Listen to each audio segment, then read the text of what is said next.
Hello guys, this is A. Ram Ahuja, a chartered accountant by profession and teacher by passion. Welcome you all. आज हम discuss करने वाले हैं very first chapter of your BCK, that is business commercial knowledge. और मैं आपके साथ में सारे इंपॉर्टेंट पॉइंट डिस्कस करने वाला हूँ, अंडरलाइन करवाने वाला हूँ, और मैं आपको बीच बीच में बताता रहूँगा कि कहाँ कहाँ पर आपके क्वेश्चंस बन सकते हैं और एग्ज़ाम में पूछे जा सकते हैं। तो वेरी वेरी इंपॉर्टेंट टॉपिक मैं सारे यहाँ पर कवर कराने वाला हूँ, तो अंत तक मेरे साथ बने रहिएगा, ठीक है। तो लेट्स बिगिन गाइस। ये आपका इंस्टीट्यूट का स्टडी मटेरियल है, जल्दी से आप ओपन कर लीजिए, साथ साथ उसको अंडरलाइन करते जाएंगे, इंपॉर्टेंट पॉइंट मार्क करते जाएंगे मेरे साथ में आप लोग गाइस, ठीक है। चलिए लेट्स बिगिन गाइस। तो हमारा जो चैप्टर स्टार्ट होता है यहाँ से, जिसके अंदर हम लोग क्या क्या पढ़ने वाले हैं। इस चैप्टर के अंदर आप सबसे पहले पढ़ेंगे डोमेन्स ऑफ BCK, और उसके बाद में आप डोमेन्स ऑफ BCK, फिर ह्यूमन एक्टिविटीज़ यानी इकोनॉमिक एक्टिविटीज़ और नॉन इकोनॉमिक एक्टिविटीज़ का डिफ्रेंसिएशन आप मेरे साथ करेंगे। इकोनॉमिक एक्टिविटीज़ के अंदर में बिजनेस, प्रोफेशन और एम्प्लॉयमेंट, इनकी डेफिनेशन दी हुई है, फिर उसके बारे में डिफरेंस दिया हुआ है, ठीक है। और जो इंस्टीट्यूट चाहता है कि आपको नॉलेज होनी चाहिए, हालांकि इसमें बहुत ज़्यादा डिटेल में नहीं गए हुए, लाइक इंडस्ट्री, ट्रेड, कॉमर्स क्या होता है, साइज स्केल यानी माइक्रो स्मॉल बिजनेस क्या होते हैं, मीडियम स्केल बिजनेस क्या होते हैं, ठीक है। ये सारी चीज़ें आपको नॉलेज होनी चाहिए। इसके बारे में थोड़ा थोड़ा ब्रीफ में इसमें दिया हुआ है, तो बहुत ज़्यादा डिटेल में नहीं है यहाँ पर। हाँ, फॉर्म्स ऑफ बिजनेस ऑर्गेनाइजेशन आपको बहुत डिटेल में यहाँ पर दिया हुआ है कि सोल प्रोप्राइटरशिप क्या होती है, HUF क्या होता है, पार्टनरशिप क्या होती है, LLP क्या होता है और कंपनी क्या होता है, ठीक है। इसके बारे में डिस्कशन हम करने वाले इस चैप्टर में फर्दर आपके साथ में आगे। Got it. चलिए लेट्स बिगिन गाइस। सबसे पहले यहाँ पर आता है आपका इंट्रोडक्शन पार्ट, यानी यहाँ पर आपको बेसिकली ये बताया गया कि लोग इनकम कमाते हैं, इनकम से दाल रोटी चलती है। तो these are the basic things that you know, ठीक है। हम सबको मालूम है इसके बारे में, आपके फैमिली में कोई ना कोई बिजनेस ज़रूर करता होगा, तो बिजनेस के बारे में इन्फॉर्मेशन दी हुई है। तो यहाँ पर कोई ऐसा पॉइंट नहीं है जहाँ पर आपका क्वेश्चन एग्जाम में पूछा जा सके। इट्स ए बेसिक थिंग कि भैया जहाँ आपको इनकम कहाँ से होती है, ठीक है। या तो आप बिजनेस करते हो, वहाँ से आप इनकम कमाते हो, या आप जॉब करते हो वहाँ से, या प्रोफेशनल आप चार्टर्ड अकाउंटेंट प्रोफेशनल बनने वाले हो, उसके बारे में डिस्कशन किया हुआ है, ठीक है। ये कुछ एक्टिविटीज़ आपको दिखाई गई हैं कि आपको पता होना चाहिए कौन सी आइटम है, कौन सी इंडस्ट्री है। ऑल्दो इस पर अभी तक कोई क्वेश्चन पूछा नहीं गया, this is just basic thing जो आप लोग अपनी प्रैक्टिकल लाइफ में ऑलरेडी देखते हैं, ठीक है। इसके अलावा इसके अंदर में एक इलस्ट्रेटिव लिस्ट दी हुई है, और ये स्पेशली उनके लिए जो नॉन कॉमर्स बैकग्राउंड से कि मैन्युफैक्चरिंग इंडस्ट्री होती है। इसके अलावा एक सेकेंड, यस, मैन्युफैक्चरिंग के बारे में, ट्रेडिंग के बारे में, कॉमर्स के बारे में, micro enterprises, small enterprise, medium enterprise, large enterprise. Although मैं आपको एक बात बता दूँ, ये फर्स्ट चैप्टर है ना, तो कहीं ना कहीं ये जो सारा दिया हुआ है ना, ये आपके आने वाले चैप्टर्स में आपके काम आएगा। वहाँ पर इसका रेफरेंस ज़रूर दिया हुआ है। यहाँ सिर्फ इंट्रोडक्शन दी हुई है कि आप क्या क्या पढ़ने वाले हो, ठीक है। तो आप बहुत सारी ऑर्गेनाइजेशन के बारे में चैप्टर 3 में आप पढ़ोगे इसके अंदर में, ठीक है। तो चैप्टर 3 के अंदर में आप काफ़ी चीज़ कवर करने वाले हो कंपनीज़ के बारे में। तो यहाँ पर उसी के बारे में बताया हुआ है कि स्कोप जो होता है बिजनेस का, लोकल, नेशनल, मल्टीनेशनल लेवल पर आप कर सकते हो। और जो ओनरशिप होती है, स्टैंड होती है, पब्लिक सेक्टर होता है, प्राइवेट सेक्टर होता है। प्राइवेट सेक्टर की चीज़ें आज आप इस क्लास में पढ़ोगे भी आप लोग, ठीक है। स्टेक होल्डर, ये डेफिनेशन इंपॉर्टेंट है, ये आ सकता है क्वेश्चन कि स्टेक होल्डर किसको बोलते हैं। नॉर्मली क्या होता है कि आप ना ये मान लेते हैं कि जो शेयर होल्डर्स होते हैं वही केवल स्टेक होल्डर्स होते हैं। नहीं नहीं, कोई भी ऐसा पर्सन, कोई भी एंटिटी, कोई भी ऑर्गेनाइजेशन जिसका आपके बिजनेस में इंटरेस्ट है, यानी आपके होने ना होने से जिसको फ़र्क पड़ता है, उसको स्टेक होल्डर बोलते हैं।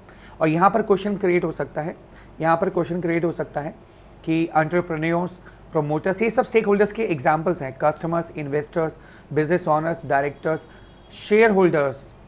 अभी तो आप कह रहे थे sir stakeholder, shareholder अलग अलग होते हैं। जी हाँ बेटा, shareholders are the stakeholders, क्योंकि कंपनी के होने ना होने से शेयर होल्डर को सबसे ज़्यादा इंपैक्ट पड़ता है, ठीक है।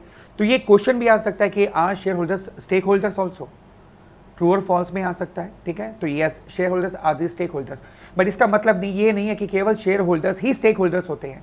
Even promoters, entrepreneurs, managers, employees भी होते हैं, क्योंकि कल को अगर कंपनी बंद होगी तो एम्प्लॉय को सबसे ज़्यादा इंपैक्ट पड़ेगा भाई, उनकी नौकरी चली जाएगी।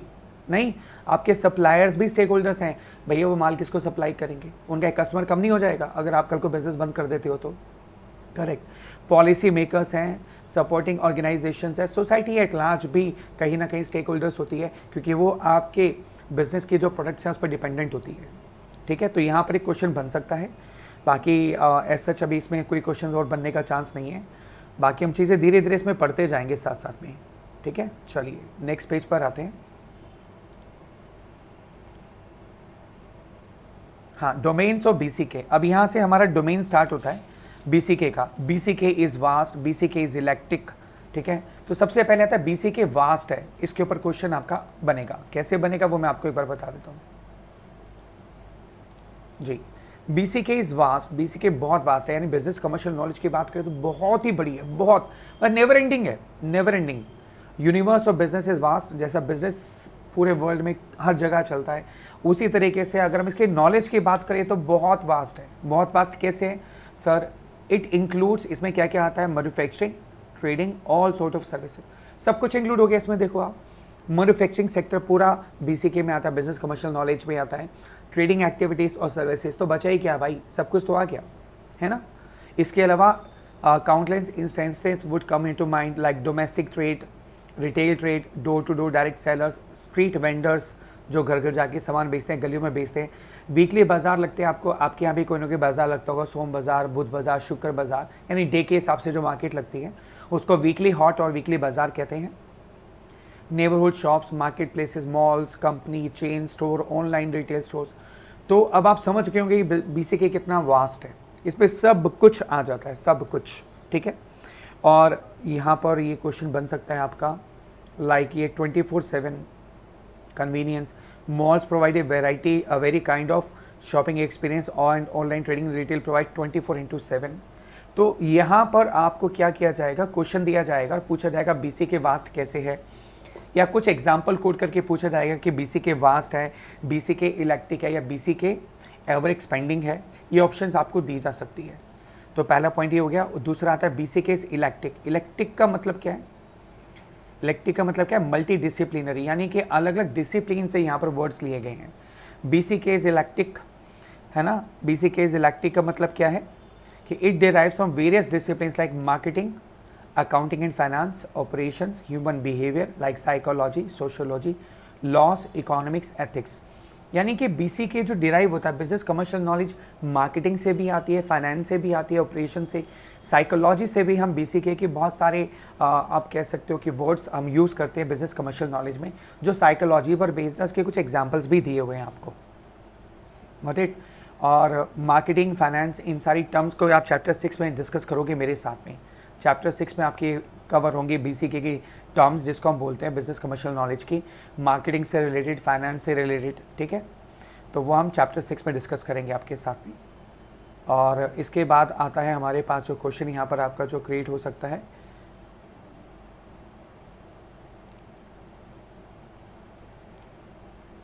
या यहाँ से, यहाँ पर एक क्वेश्चन आ सकता है। देखिए, स्ट्रैटेजी जो वर्ड है वो कहाँ से लिया गया है? स्ट्रैटेजी जो वर्ड है वो कहाँ से लिया गया है? Let's see. स्ट्रैटेजी जो वर्ड है वो मिलिट्री से लिया गया है, ठीक है। मिलिट्री में क्या होता है, एक स्ट्रैटेजी बनाई जाती है कि किस तरीके से हम लोग जो है प्लान ए बनाएंगे, फिर प्लान बी बनाएंगे, फिर प्लान ए कामयाब नहीं हुआ तो। ऐसे बिजनेस के अंदर भी ना स्ट्रैटेजीज बनाई जाती है बहुत सारी, ठीक है, कि हम कस्टमर तक कैसे पहुंचेंगे, प्रोडक्ट की क्वालिटी को हम कैसे इंप्रूव करेंगे, या आप पब्लिसिटी एडवर्टीजमेंट कैसे करेंगे, ठीक है, बहुत सारी चीज़ें होती हैं। तो स्ट्रैटेजी जो वर्ड है वो मिलिट्री से लिया गया है, तो यहाँ पर ये क्वेश्चन क्रिएट किया जा सकता है आपसे, ठीक है। उसके बाद लॉजिस्टिक्स का मतलब क्या होता है? लॉजिस्टिक्स का मतलब होता है ट्रांसपोर्टेशन एंड वेयर हाउसिंग। क्या मतलब होता है इसका? ट्रांसपोर्टेशन एंड वेयर हाउसिंग, यानी कि स्टोर करना। ये वर्ड भी मिलिट्री से लिया गया है। ऐसा क्यों लिया गया यहाँ से? आपने देखा होगा मिलिट्री जो है अपने ऑपरेशंस ऐसी ऐसी जगह पर करती है जहाँ पर कोई नहीं पहुँच पाता, या उनके लिए जगह बिल्कुल नॉवल होती है, जहाँ पर ना तो रास्ते होते हैं, ना दुकानें होती है, ना कुछ होता है। तो वहाँ तक अपने माल को मिलिट्री कैसे पहुँचाती है, ट्रांसपोर्ट करती है, और स्टोर कैसे करती है। तो ये वर्ड मिलिट्री से लिया गया, लॉजिस्टिक्स। इसी तरीके से बिजनेसमैन को भी जो है अपना सामान ऐसे ऐसे एरिया में पहुँचाना होता है जो बहुत रिमोट होते हैं, ठीक है, जहाँ पर आप कह सकते हो कि रास्ता आसान नहीं होता वहाँ तक पहुँचना। जैसे फॉर एग्जांपल मैगी की बात करें तो मैगी आपको हर जगह मिल जाएगी, पहाड़ों पर, रिमोट से रिमोट एरिया में भी आप जाएंगे ना तो आपको मैगी मिल जाएगी वहाँ पर खाने के लिए, है ना। तो वहाँ तक कैसे पहुँचाया जाएगा, दैट्स पार्ट ऑफ लॉजिस्टिक्स, ठीक है। और ये लॉजिस्टिक्स वर्ड आपका एसएम के अंदर, इंटर के अंदर में भी यूज़ किया जाता है। वहाँ पर भी आप इस टर्म को वहाँ पर पढ़ने वाले हो, ठीक है, सी इंटर में, स्ट्रैटेजिक मैनेजमेंट में, वहाँ पर काफ़ी डिटेल डिस्कशन होगा इस टॉपिक के ऊपर में। ठीक है। आपका जो बिजनेस कमर्शियल नॉलेज है ना, आप ये मान के चलो उसका हर एक चैप्टर, हर एक टॉपिक आपका कहीं ना कहीं, देखो फाउंडेशन में तो काम आएगा ही आएगा, आपके सीए इंटरमीडिएट और फाइनल में भी काम आएगा ही आएगा पक्का। ठीक है, तो इसको बहुत अच्छे से आप पढ़ेंगे। अच्छा, आपका ये मन में आ रहा होगा सर चैप्टर है कितने मार्क्स का, तो इसके जो ऑफिशियल वेटेज है वो 6 to 8 मार्क्स की है। ऑफिशियल वेटेज का मतलब क्या है, यानी इंस्टीट्यूट कहता है मिनिमम 6 क्वेश्चन पूछे जाएंगे और मैक्सिमम 8। बट जो एक्सपीरियंस बताता है बच्चों का, क्योंकि इसका कोई भी पेपर आउट नहीं किया जाता जो एग्जाम में आता है, तो उसमें कितने क्वेश्चन कौन से चैप्टर से लिए गए ये किसी को नहीं पता सिवाय सी इंस्टीट्यूट के। और लेकिन बच्चों का जो एक्सपीरियंस है, जो बच्चे पेपर देकर आते हैं, उनका फीडबैक बोलता है कि ज़रूरी नहीं है कि 6 to 8 मार्क्स के क्वेश्चन ही पूछे जाएँ, कई बार बहुत सारे क्वेश्चन इस चैप्टर से पूछ लिए जाते हैं और कई बार कम पूछे जाते हैं। तो आप पॉजिटिव साइड लेके चलो कि अगर मैक्सिमम क्वेश्चन इस चैप्टर से पूछ लिए तो आप कैसे कवर करोगे। ठीक है, तो आप इतना तो ले ही सकते हो कि 6 से 8 कम से कम तो आने ही आने हैं, तो उसको अच्छे से तैयार करना है आपने। ठीक है, अब चलते हैं नेक्स्ट टॉपिक के ऊपर में जी। उसके बाद आता है बुल्स। हाँ जी, बुल, ये जो वर्ड लिया गया बायोलॉजी से लिया गया और एनिमल की साइकोलॉजी से लिया गया। बुल मतलब जो उठा के फेंक देता है। तो ये स्टॉक मार्केट के अंदर में जो प्लेयर्स होते हैं ना, स्टॉक मार्केट में प्लेयर्स जो मार्केट को बिल्कुल ऊंचाइयों तक लेके जाते हैं, उनको बुल्स कहा जाता है बेसिकली। अब देखो ये बुल वर्ड कहाँ से, एनिमल की साइकोलॉजी से लिया गया है। जबकि बिजनेस के अंदर में अगर आप देखो स्टॉक मार्केट में बहुत बड़ा नाम है बुल और बियर्स, आपने शायद मूवी देखी होगी बिग बुल, है ना, तो ये वर्ड वहाँ से लिया गया है। यानी अब इतना तो आपको समझ आ गया होगा कि हमारे जो बिजनेस कमर्शियल नॉलेज है वो ह्यूमन साइकोलॉजी पर भी बेस करता है, एनिमल साइकोलॉजी पर भी बेस करता है। वहाँ से कुछ वर्ड्स उठाए जाते हैं जो बिजनेस कमर्शियल नॉलेज में, बिजनेस कमर्शियल में इसको यूज़ किया जाता है। ठीक है, ऐसे बियर्स क्या होता है, भालू जो सुस्त रहता है, सोया रहता है, निराशावादी होता है, कहता है अरे ठीक है यार जो होगा देखा जाएगा। तो ये बायोलॉजी से वर्ड लिया गया है, एनिमल साइकोलॉजी से वर्ड लिया गया है बियर्स। इसका मतलब क्या है, इसका मतलब ये कि ऐसे लोग जो बड़े निराशावादी होते हैं, स्टॉक मार्केट के वो प्लेयर जो पैसिमिस्टिक होते हैं, बहुत निराशावादी होते हैं, अरे यार कुछ नहीं होने वाला, मार्केट डाउन जाने वाली है, ऐसे प्लेयर्स को बियर्स बोलते हैं स्टॉक मार्केट के अंदर में। ठीक है, तो बुल और बियर का मतलब समझ आ गया। क्वेश्चन आ सकता है कि कौन सा वर्ड साइकोलॉजी से लिया गया है, ठीक है, कौन सा वर्ड मिलिट्री से लिया गया है, इस तरीके का क्वेश्चन आपसे पूछा जा सकता है। ठीक है, फिर आता है BCK is ever evolving and expanding. Ever evolving and expanding का मतलब ये हमेशा ग्रो करता रहता है और नए नए वर्ड इसमें जुड़ते रहते हैं। BCK domain is ever evolving and expanding, ये हमेशा, ऐसा नहीं है कि अभी चैप्टर पढ़ लिया तो आपको सारी बीसीके की नॉलेज हो गई। इवन आप इंटर फाइनल छोड़ो, आप सीए बन जाओगे तब भी आप बीसीके की नॉलेज गेन करते जाओगे करते जाओगे करते जाओगे, नए नए वर्ड्स आप जुड़ते जाएंगे, आपको अपने आप को अपडेट रखना पड़ेगा। ठीक है, तो इसके एग्जाम्पल दिए एवर इवॉल्विंग एंड एक्सपेंडिंग के।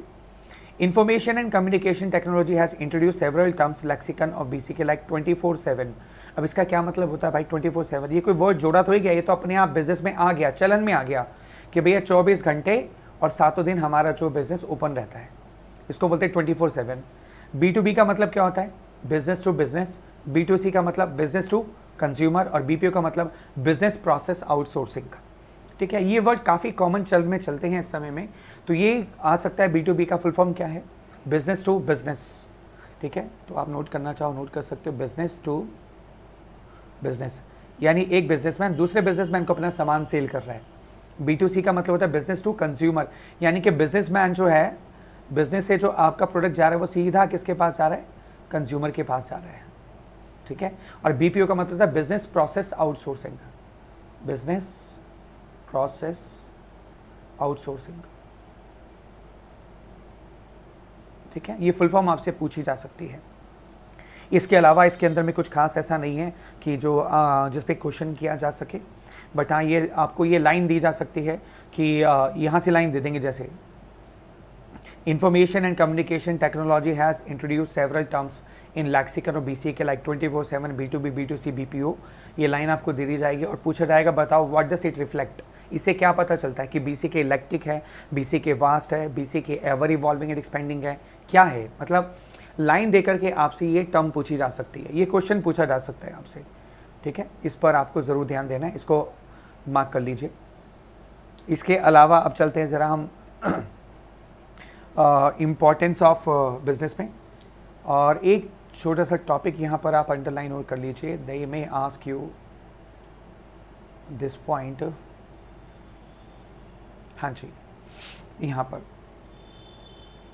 latest innovations like e-commerce, social media, artificial intelligence have changed the way how business is done around the globe. आपने देखा होगा कि आजकल ई कॉमर्स बहुत ज़्यादा चल रहा है, सोशल मीडिया आप देखोगे कि इन्फ्लुएंसर हैं, सोशल मीडिया पे प्रोडक्ट का प्रमोशन बहुत ज़्यादा यूज़ होने लग गया है, आर्टिफिशियल इंटेलिजेंस बहुत ज़्यादा यूज़ की जाती है, बहुत ज़्यादा, यानी कि आपका जो भी आप सोशल मीडिया पे जाकर के जो चेक करते हो उस ट्रेंड को स्टडी किया जाता है और उसके बेस पर आपको आपकी रेलेवेंट ऐड दिखाई जाती है। तो अब आप देखो कि अगर मैं बोलूँ ये बात BCK is ever evolving and expanding, क्या ये बात बिल्कुल सच नहीं लगती है? क्योंकि आज के डेट में ई कॉमर्स नई चीज़ है, बिजनेस और एक्सपेंड हो रहे हैं उससे। सोशल मीडिया की बात करें, आर्टिफिशियल इंटेलिजेंस की बात करें, यहाँ पर एक क्वेश्चन पूछा जा सकता है, व्हाट डज इट रिफ्लेक्ट, या आप इससे क्या समझते हो कि BCK इलेक्ट्रिक है, BCK वास्ट है, BCK ever evolving and expanding है? दे में आस्क यू दिस क्वेश्चन, यहाँ पर भी क्वेश्चन बन सकता है इस लाइन से। राइट, ठीक है। चलिए अब हम चलते हैं नेक्स्ट, इंपॉर्टेंस ऑफ BCK पर। Importance of BCK for chartered accountant के लिए BCK की क्या इंपॉर्टेंस है भाई?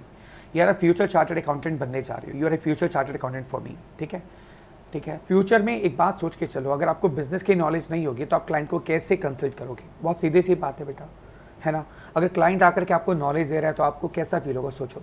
तो you must have a knowledge of all the sectors, दुनिया में क्या चल रहा है, बिजनेस पर क्या इम्पैक्ट हो रहा है। ये देखो इस सब्जेक्ट का मेन मकसद ही है ICI का कि आप बिजनेस वर्ल्ड से रूबरू हो जाओ, घुल मिल जाओ उसके साथ में। आपको पता होना चाहिए कि मान लो अगर जैसे कोविड आया तो उसका बिजनेस पर क्या इम्पैक्ट होने वाला है, अगर रशिया यूक्रेन का वॉर चल रहा है तो उसका बिजनेस पर क्या इम्पैक्ट होने वाला है, अगर चाइना ताइवान का वॉर हो जाता है या उनमें जो अभी कोल्ड वॉर चल रहा है उससे क्या इम्पैक्ट हो सकता है बिजनेस के ऊपर में फ्यूचर के अंदर में, या कोई भी कॉमन कॉन्फ्रेंस होती है सभी कंट्रीज़ के, उसका क्या इम्पैक्ट पड़ेगा। अगर पाकिस्तान की इकोनॉमी डाउन जा रही है, वहाँ महंगाई बढ़ रही है, तो उसका क्या हमें कोई पॉजिटिव इम्पैक्ट पड़ सकता है हमारे बिजनेस पे या नहीं पड़ सकता। ये सारी चीज़ें आपके लिए बहुत इंपॉर्टेंट मैटर करती हैं। सो business and commercial sector comprise a large share of their work arena, बहुत बड़ा एरिना है इसका।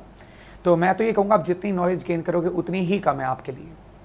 Each business has its own peculiarities and associated variations in notions of product, inventory, revenue, profit, etc. मतलब मैं कहूँ अगर हर बिजनेस लाइन की अगर हम बात करें तो हर बिजनेस की एक अलग ही खासियत है। कोई भी बिजनेस आप ले लो, एनी बिजनेस, जैसे मैंने सब्जी बेचने का बिजनेस किया है तो मैं जानता हूँ कि सब्जी मंडी के अंदर बेचने की एक अलग ही खासियत है। वहाँ पर जो कमाने का तरीका वो एक अलग ही तरीका है, वहाँ पर सेल्स अलग तरीके से काउंट की जाती है, या फिर आप ये कह सकते हो कि वहाँ पर बेचने का तरीका अलग है, ठीक है। तो बहुत सारी चीज़ें हैं जो वहाँ खासियत अलग अलग हैं। ऐसे ही मैं खाली एक बिजनेस की बात नहीं कर रहा, आप जितने बिजनेस भी अपने आर्टिकलशिप में जाओगे, आप जब अलग अलग बिजनेस को आप इवैल्यूएट करोगे तो आप देखोगे वहाँ हर जगह पर उनकी एक अपनी खासियत है। कुछ ऐसे वर्ड्स हैं जो केवल उसी बिजनेस लाइन में यूज़ किए जाते हैं। मैं आपको एक छोटा सा एग्जाम्पल देता हूँ, आपको लाइव प्रैक्टिकल एग्जाम्पल। आपने कभी नोटिस किया आप शूज़ वगैरह लेने जाते हैं तो जो शूज़ बेचने वाले होते हैं ना दुकान में, 4-5 लड़के या जो भी स्टाफ होता है वो अपनी कोड लैंग्वेज में बात कर रहे होते हैं आपके शूज़ के बारे में। अरे गुल्ला देना भाई ज़रा। अब गुल्ला क्या होता है पता नहीं भाई, है ना, आपको तो नहीं पता ना ये बात।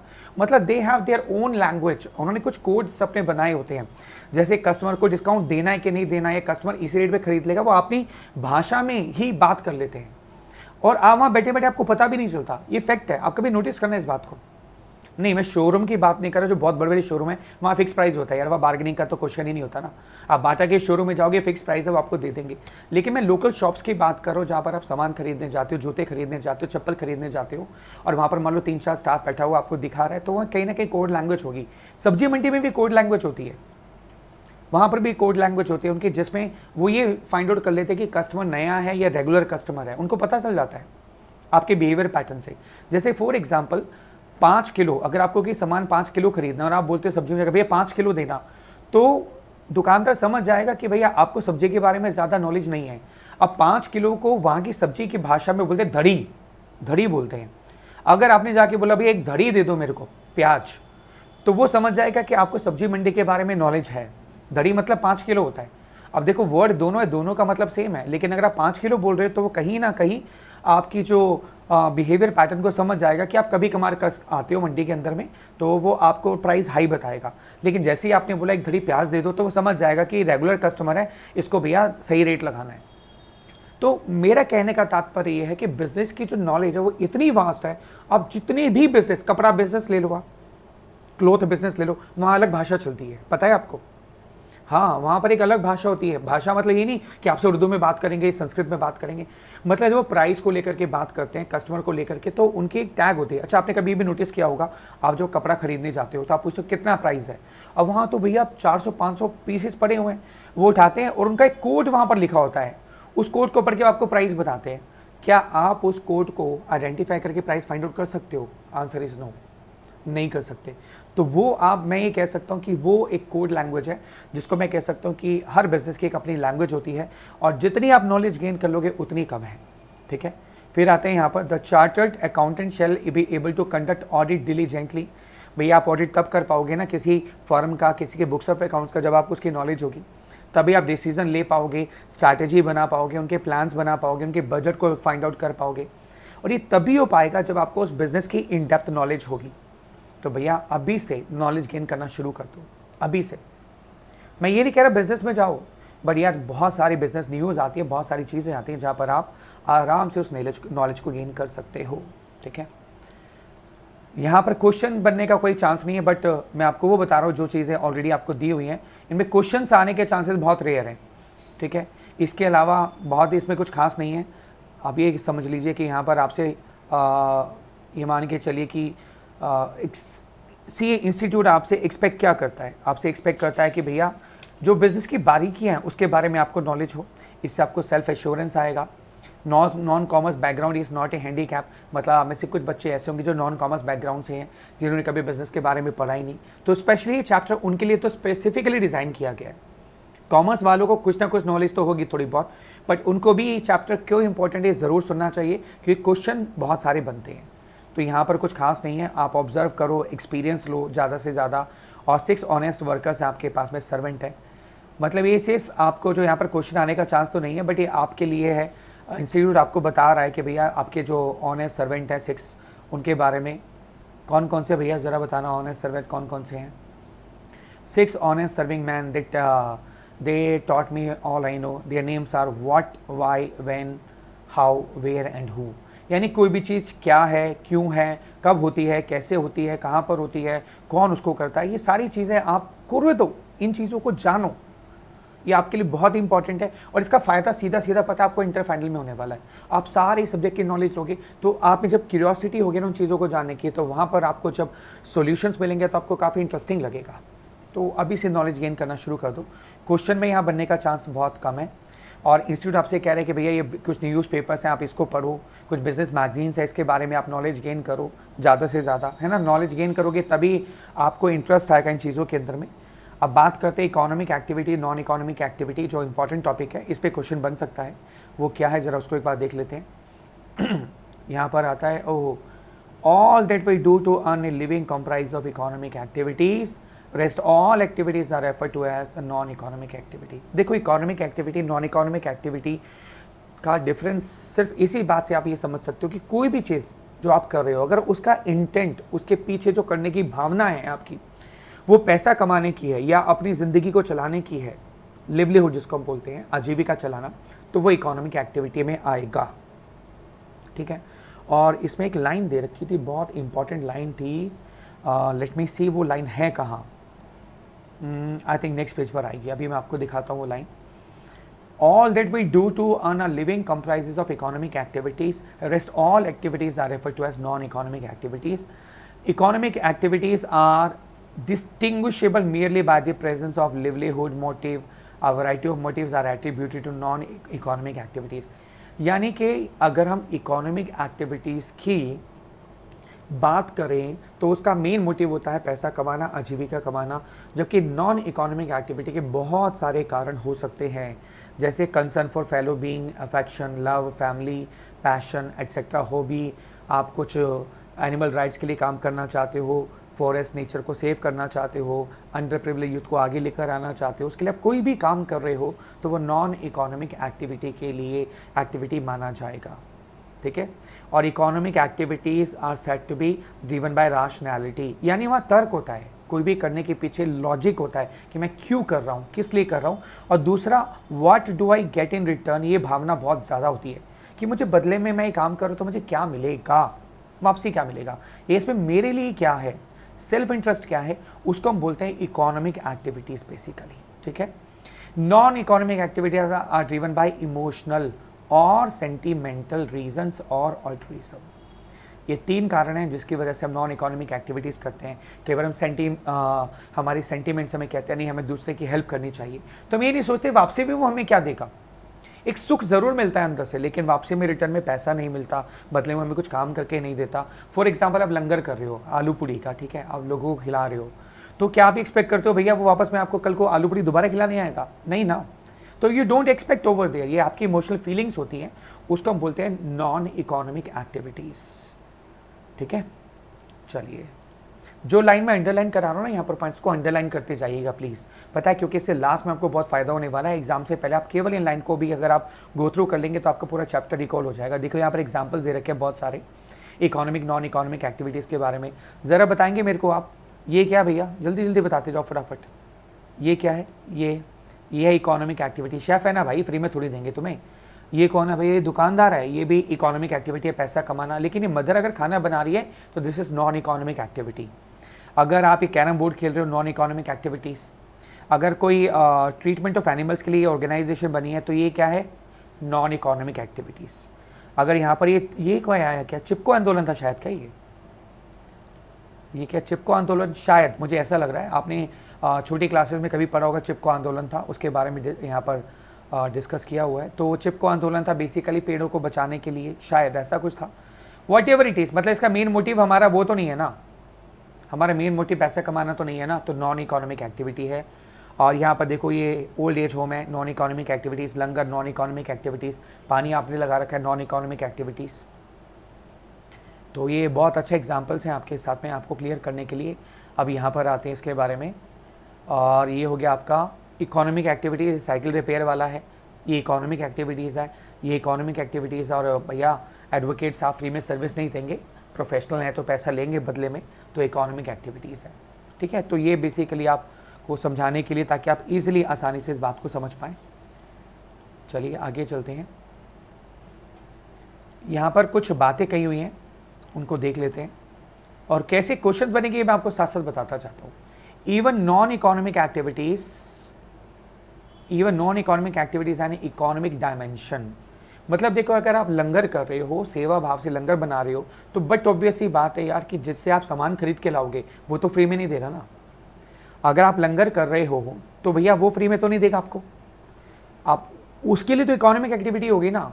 भैया आप मान लीजिए आलू पूड़ी का आप लंगर कर रहे हो, तो आप आटा लेकर आओगे, घी लेकर के आओगे, ठीक है, मसाले लेकर आओगे, आलू लेकर आओगे, वो फ्री में तो नहीं मिलेगा। तो कहीं ना कहीं नॉन इकोनॉमिक एक्टिविटी के पीछे इकोनॉमिक डायमेंशन तो होती है ना। जो हलवाई खाना बनाएगा वो फ्री में थोड़ी बनाएगा, पैसे लेके जाएगा ना। तो कहीं ना कहीं टाइम, मनी, मटेरियल, ये सारी चीज़ें इसमें इन्वॉल्व होती हैं, ठीक है। तो ये एक स्टेटमेंट आ सकती है। अच्छा, क्वेश्चन कैसे आएगा? ये क्वेश्चन आएगा कि बताओ ये ट्रू है या फॉल्स है।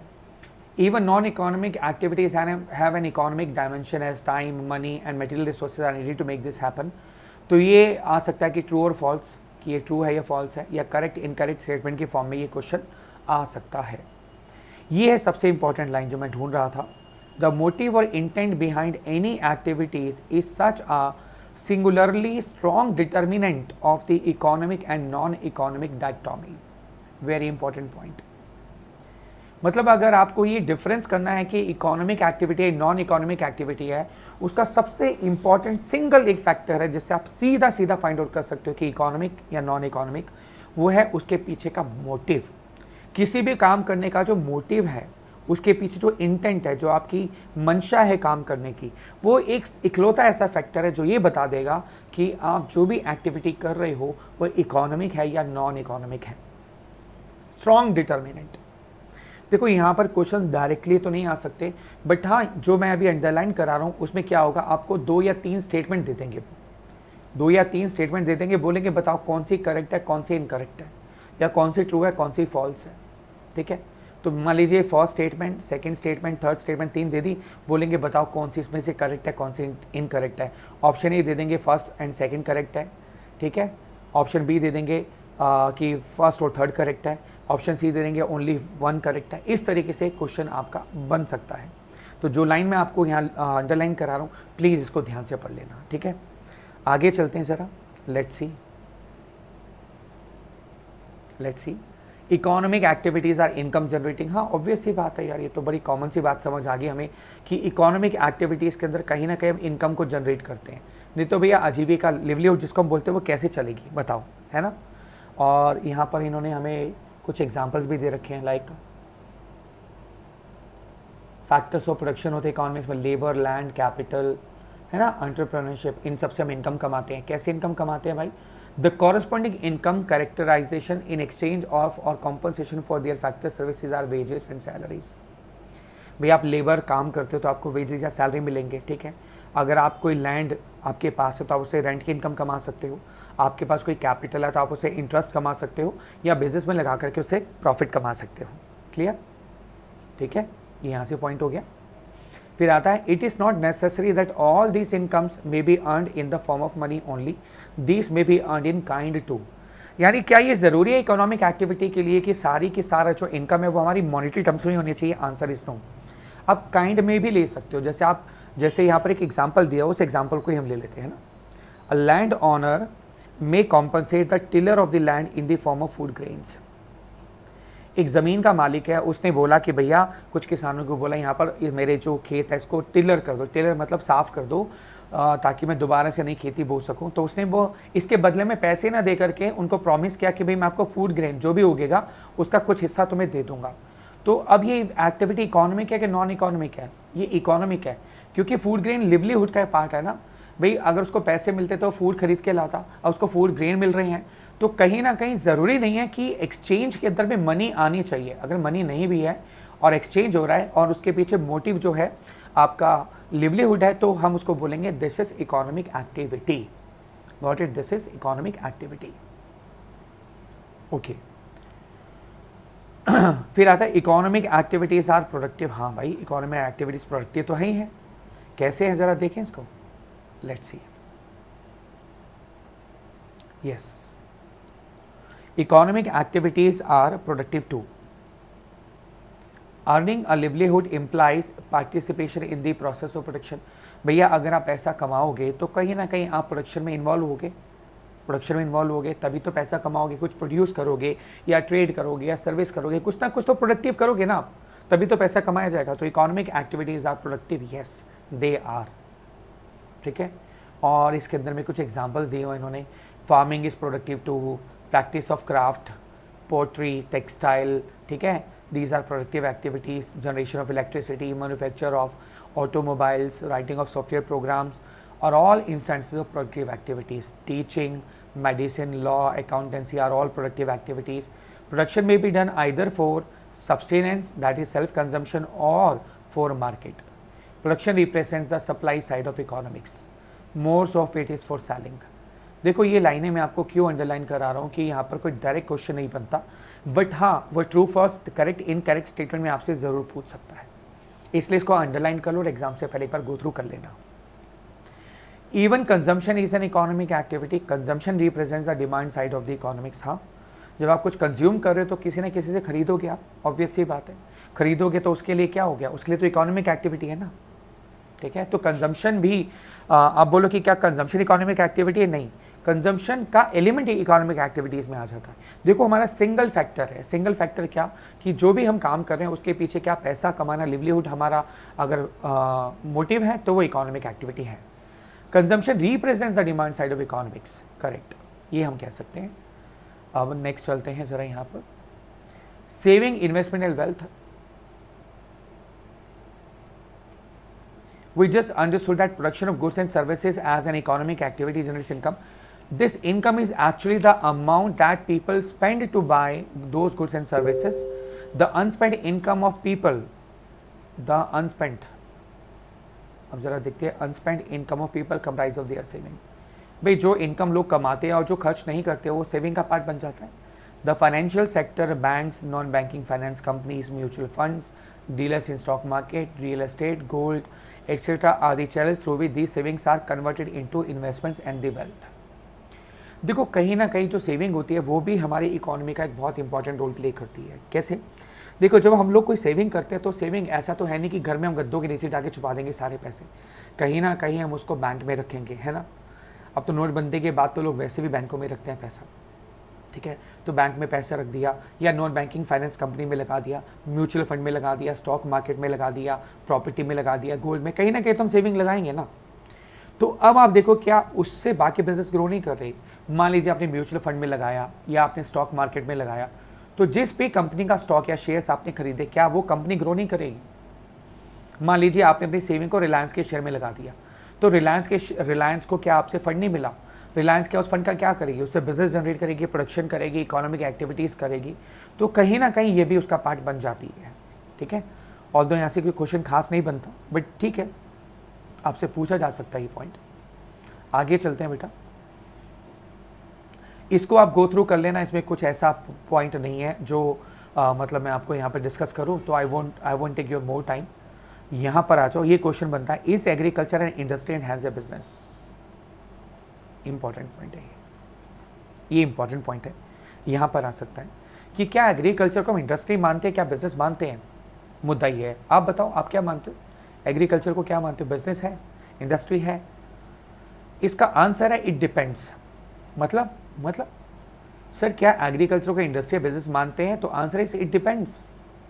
डिपेंड्स मतलब इन इंडिया, ये आपके लिए बड़ा इंपॉर्टेंट है, in India much of agriculture is subsistence agriculture. Agriculture income under income tax act is characterized separately from income from business profession and is exempt from tax. Thus, भैया underline, thus for our purpose agriculture does not comprise industry and hence business. Very important point है ये, very important point. ये exam में पूछा जा सकता है आपसे।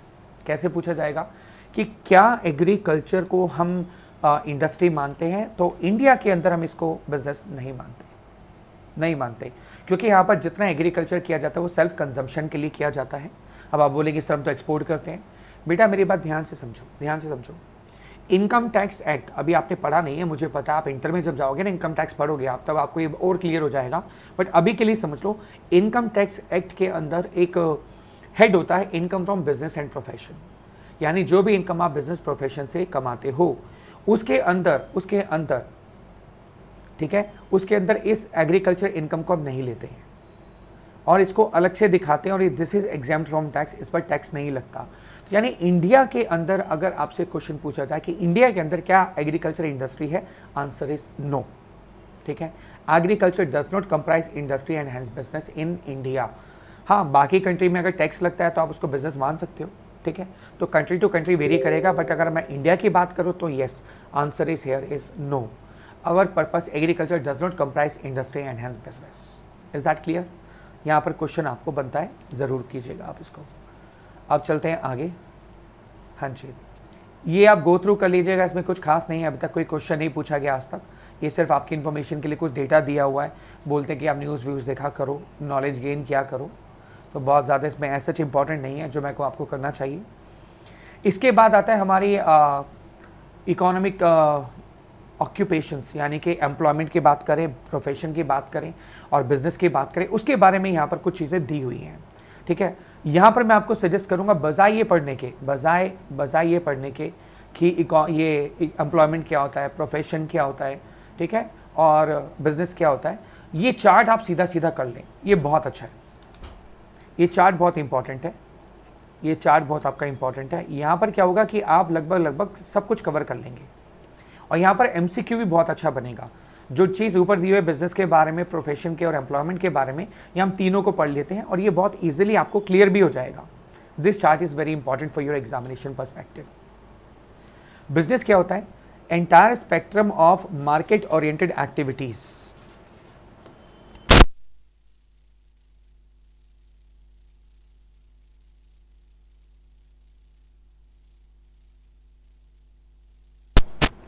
Sorry guys,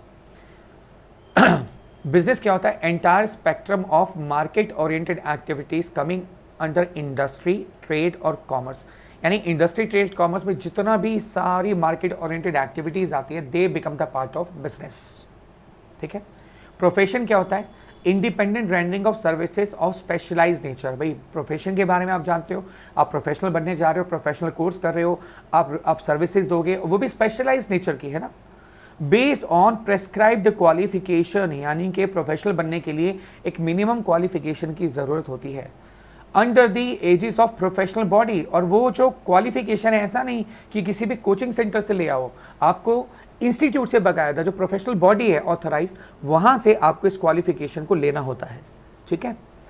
that prescribes a code of conduct, तो जहाँ पर कोड ऑफ कंडक्ट को फॉलो किया जाता है, ठीक है। तो ये इंपॉर्टेंट पॉइंट है, एक सर्विसेज करना, स्पेशलाइज नेचर, प्रेस्क्राइब क्वालिफिकेशन होनी चाहिए, ठीक है। एक प्रोफेशनल बॉडी है जो आपको ये डिग्री देगी और आपको कोड ऑफ कंडक्ट फॉलो करना होगा उसका, ठीक है। That becomes the part of profession. Meaning में एम्प्लॉयमेंट क्या होता है? Rendering of services under a contract of employment for wages and salaries it's also called veg employment. तो एम्प्लॉयमेंट में क्या करते हैं? हम नौकरी करते हैं किसी के अंडर में, जिसके बदले में हमें या तो वेजेस मिलते हैं या फिर सैलरीज मिलती हैं। Clear? Mode of establishment, entrepreneurs decision, यानी कि बिजनेस कैसे स्टैब्लिश किया जाता है? भैया डिसीजन लो, लीगल फॉर्मेलिटीज अगर थोड़ी बहुत है पूरी करो, बिजनेस स्टार्ट। भाई बिजनेस के लिए कोई आपको वेट थोड़ी करना है कि आप पहले आप सारे कोर्स पढ़ोगे, पढ़ाई करोगे, एग्जाम दोगे, ट्रेनिंग लोगे, डिग्री मिलेगी, फिर जाकर के आप शुरू करोगे। ऐसा तो नहीं होता। बिजनेस करने का मन है, ठीक है भाई, पैसा है, कल सुबह बिजनेस स्टार्ट कर दो। और अगर कुछ लीगल फॉर्मेलिटीज़ हैं तो पूरी करनी पड़ेंगी आपको। मतलब आप सोल प्रोप्राइटर में बिजनेस शुरू करना चाहते हो तो कोई दिक्कत नहीं है, कल सुबह स्टार्ट कर दो बिजनेस। लेकिन हाँ, अगर आप प्राइवेट लिमिटेड कंपनी बना के बिजनेस करना चाहते हो तो ऑफकोर्स उन लीगल फॉर्मेलिटीज़ को आपको पूरा करना होगा, ठीक है। फिर आता है profession, membership of a professional body and certificate of practice. भैया आपको मेंबरशिप नंबर मिलेगा, हाँ आप लोग भी वेट करेंगे मेंबरशिप नंबर का।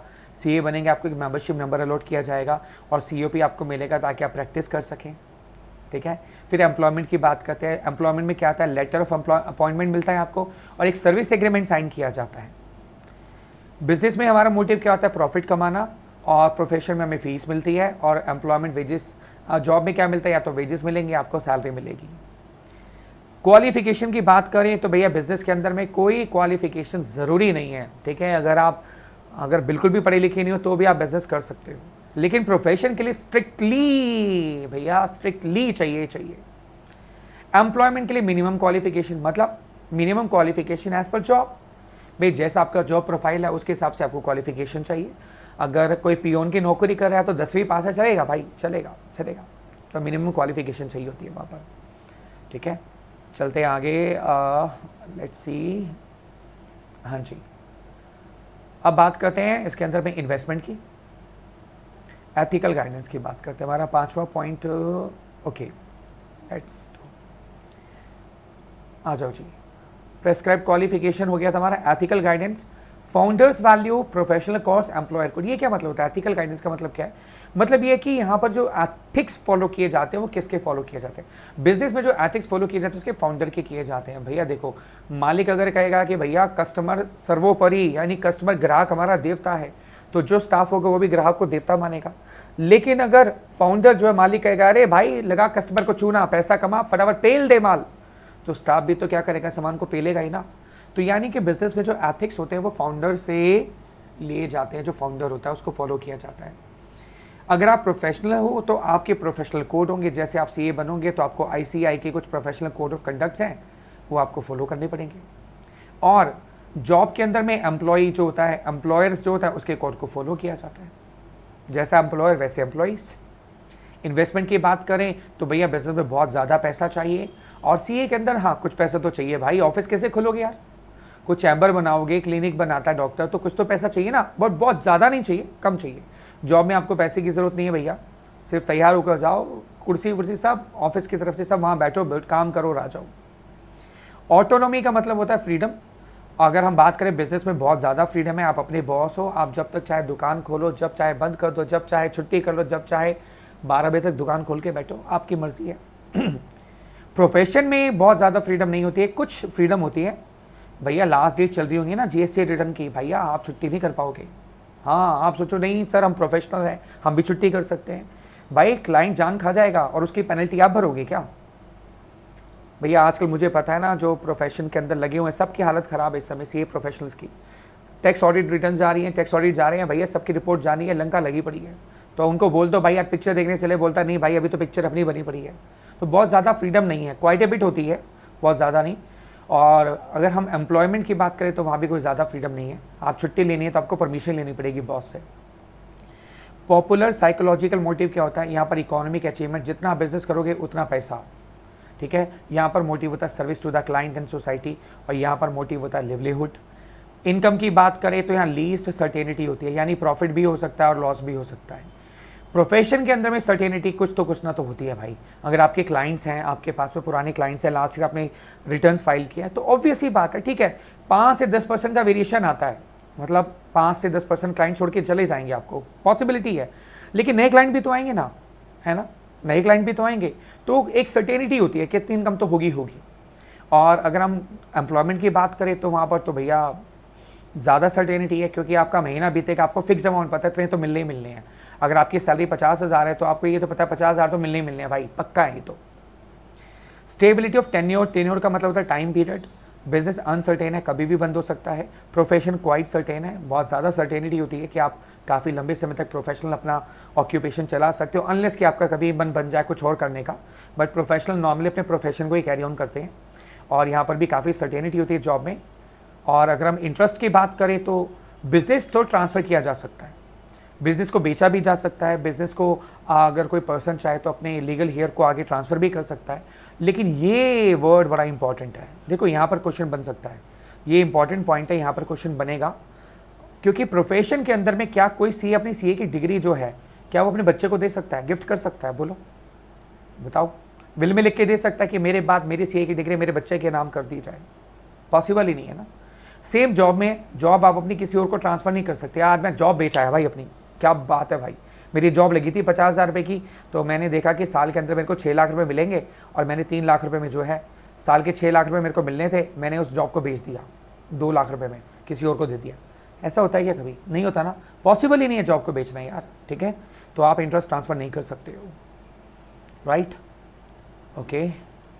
अब चलते हैं, ख़त्म। चलिए अब बात करते हैं छोटी मोटी बातें, यहाँ पर बिजनेस की करेक्टरिस्टिक के बारे में बात की हुई हैं, बहुत ज़्यादा इंपॉर्टेंट तो नहीं कहूँगा, लेकिन आप कुछ बातें उसको अंडरलाइन कर लो। बिजनेस का मतलब है job creator not job seeker. Make in India concept इसी पर बेस्ड है कि भैया आप जो है खुद जॉब क्रिएटर बनो, जॉब के पीछे मत भागो, बल्कि जॉब को क्रिएट करो, खुद बिजनेस करो आप। इससे क्या होगा, इकोनॉमिक ग्रोथ होगी, डेवलपमेंट होगा, मोमेंटम आएगा हमारा, है ना, तो बहुत इंपॉर्टेंट है, ठीक है। कुछ बातें आपके लिए ज़रूरी हैं, तो उसमें एक बार गो थ्रू कर लेना, बहुत ज़्यादा क्वेश्चन बनने का चांस यहाँ पर बहुत कम है, तो मैं इसलिए भी यहाँ पर आपका टाइम नहीं लगाऊंगा। Let's do the next point. अरे अरे अरे हाँ, चलिए, यस, आ जाओ यहाँ पर पॉइंट में। एंटरप्रेन्योर क्या होता है भाई? एंटरप्रेन्योर, दिस वन, ओहो हो, क्या बात है। In common parlance the term business person and entrepreneur are synonyms. मतलब नॉर्मल भाषा में हम बिजनेसमैन को एंटरप्रेन्योर मान लेते हैं, ऐसे ही होता, हम बोलते हैं एंटरप्रेन्योर बिजनेस में क्या फ़र्क है यार, एक ही बात है, बिजनेस पर्सन एंटरप्रेन्योर एक ही बात है, नहीं, थोड़ा सा फ़र्क है। क्या फ़र्क है देखो ज़रा। Entrepreneurs are better characterised more by their problem solving, new opportunity seeking behaviour that draws on their creativity and innovation. देखो कोई भी पर्सन बिजनेस स्टार्ट कर रहा है तो बिजनेस पर्सन तो है ही है, कोई दो राय नहीं है, बट एंटरप्रेन्योर किसको बोलेंगे, ध्यान से समझो इस बात को। देखो बिजनेस, मान ली एक बिजनेस ऑलरेडी चल रहा है, आप आलू के चिप्स के पैकेट बिक रहे हैं, आपने वो बिजनेस स्टार्ट कर लिया, आप भी आलू के चिप्स बना करके बेच रहे हो, तो you are a business person, no doubt.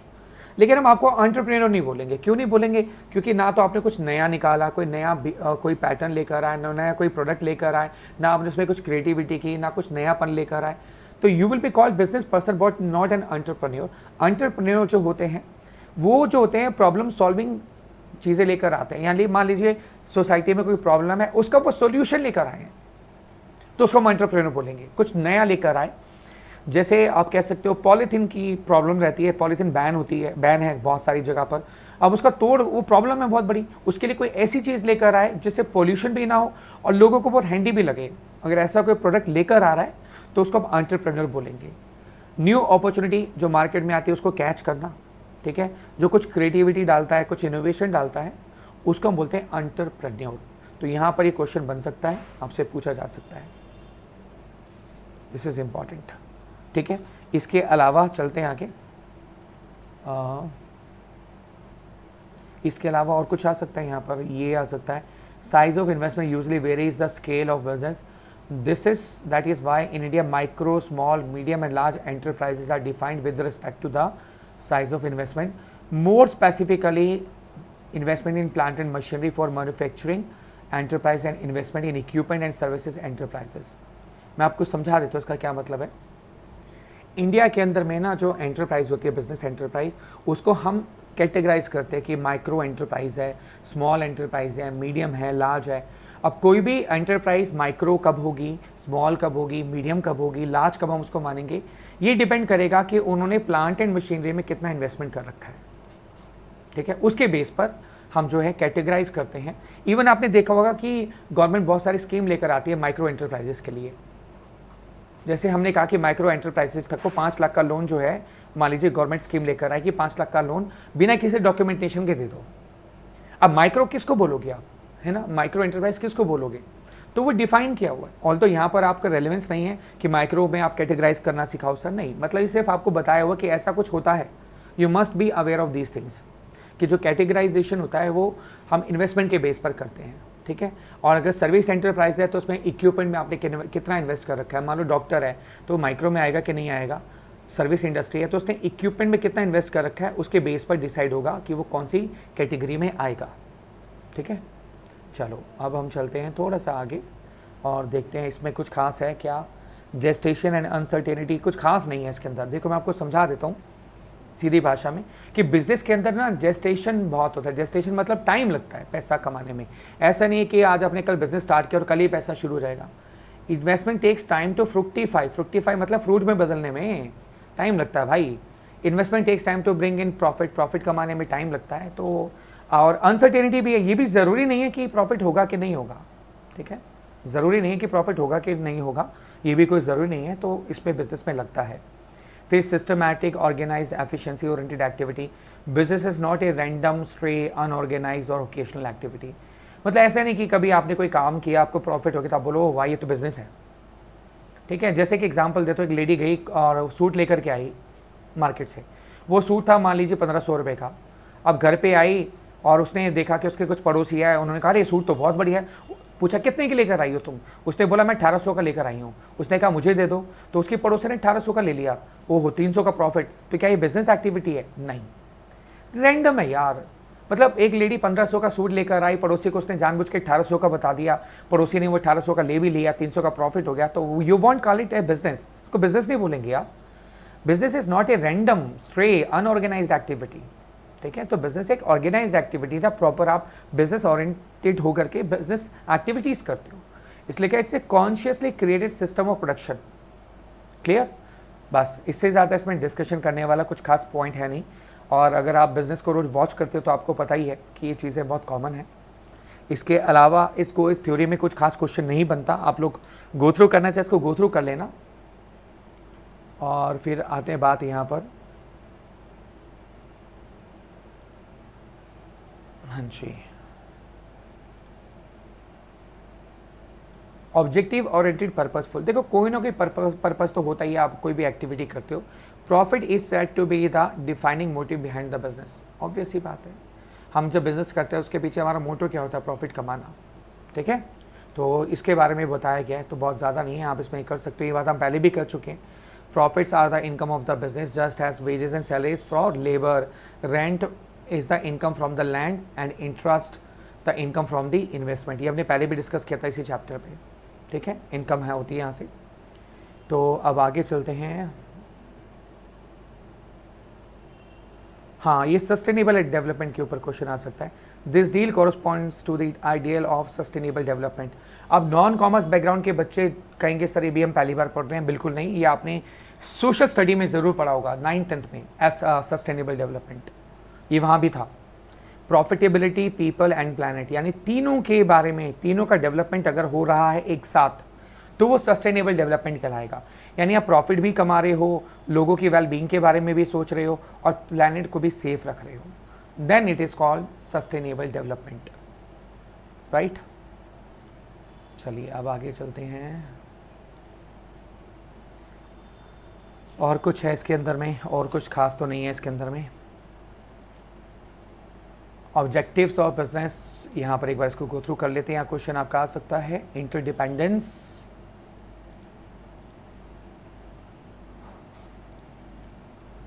हाँ जी, interdependence. Business draws its factors of production from this society and is dependent on it for the sale of goods and services. Of course देखो, कोई भी businessman जो है ना वो society पर डिपेंडेंट है। पहली बात वो यहाँ से रॉ मटेरियल लेता है, ठीक है, उसको बनाता है, बनाने के लिए लेबर जो रिसोर्सेज होते हैं वो भी मार्केट से लेता है, फिर उस गुड्स बना करके वापस सर्विसेज जो है सोसाइटी को देता है। इसको बोलते हैं इंटरडिपेंडेंसी, यानी कि वो आपस में एक दूसरे पर इंटरडिपेंडेंट है। बिजनेसमैन सारी चीज़ें सोसाइटी से लेता है और सोसाइटी को ही देता है, ठीक है। उसके बाद आता है multiple stakeholders. A firm is not only the owners, हमने इसको डिस्कस भी किया था स्टेक होल्डर्स के बारे में, बहुत सारे स्टेक होल्डर्स होते हैं। It is as much other investors, lenders, employees, customer, supplier, competitors, community, large society, ये सारे के सारे स्टेक होल्डर्स होते हैं जिनका बिजनेस में कहीं ना कहीं इंटरेस्ट होता है। फिर बात करते हैं amount of profit. Profit is just about that much and that less an objective of business as is eating for living. जैसे कि हम लोग खाना खाते जीने के लिए ना, वैसे ही प्रॉफिट होता है, ठीक है। तो profit is the minimum concept. In fact cost of being in and cost of saving staying in business is also important. भैया बिजनेस में रहना, बिजनेस की कॉस्ट को निकालना, ये भी बहुत सारे मोटिव होते हैं बिजनेसमैन के लिए। फिर आता है प्राइमेसी। प्राइमेसी ऑफ कस्टमर, यानी कस्टमर फर्स्ट पोजीशन पर आता है।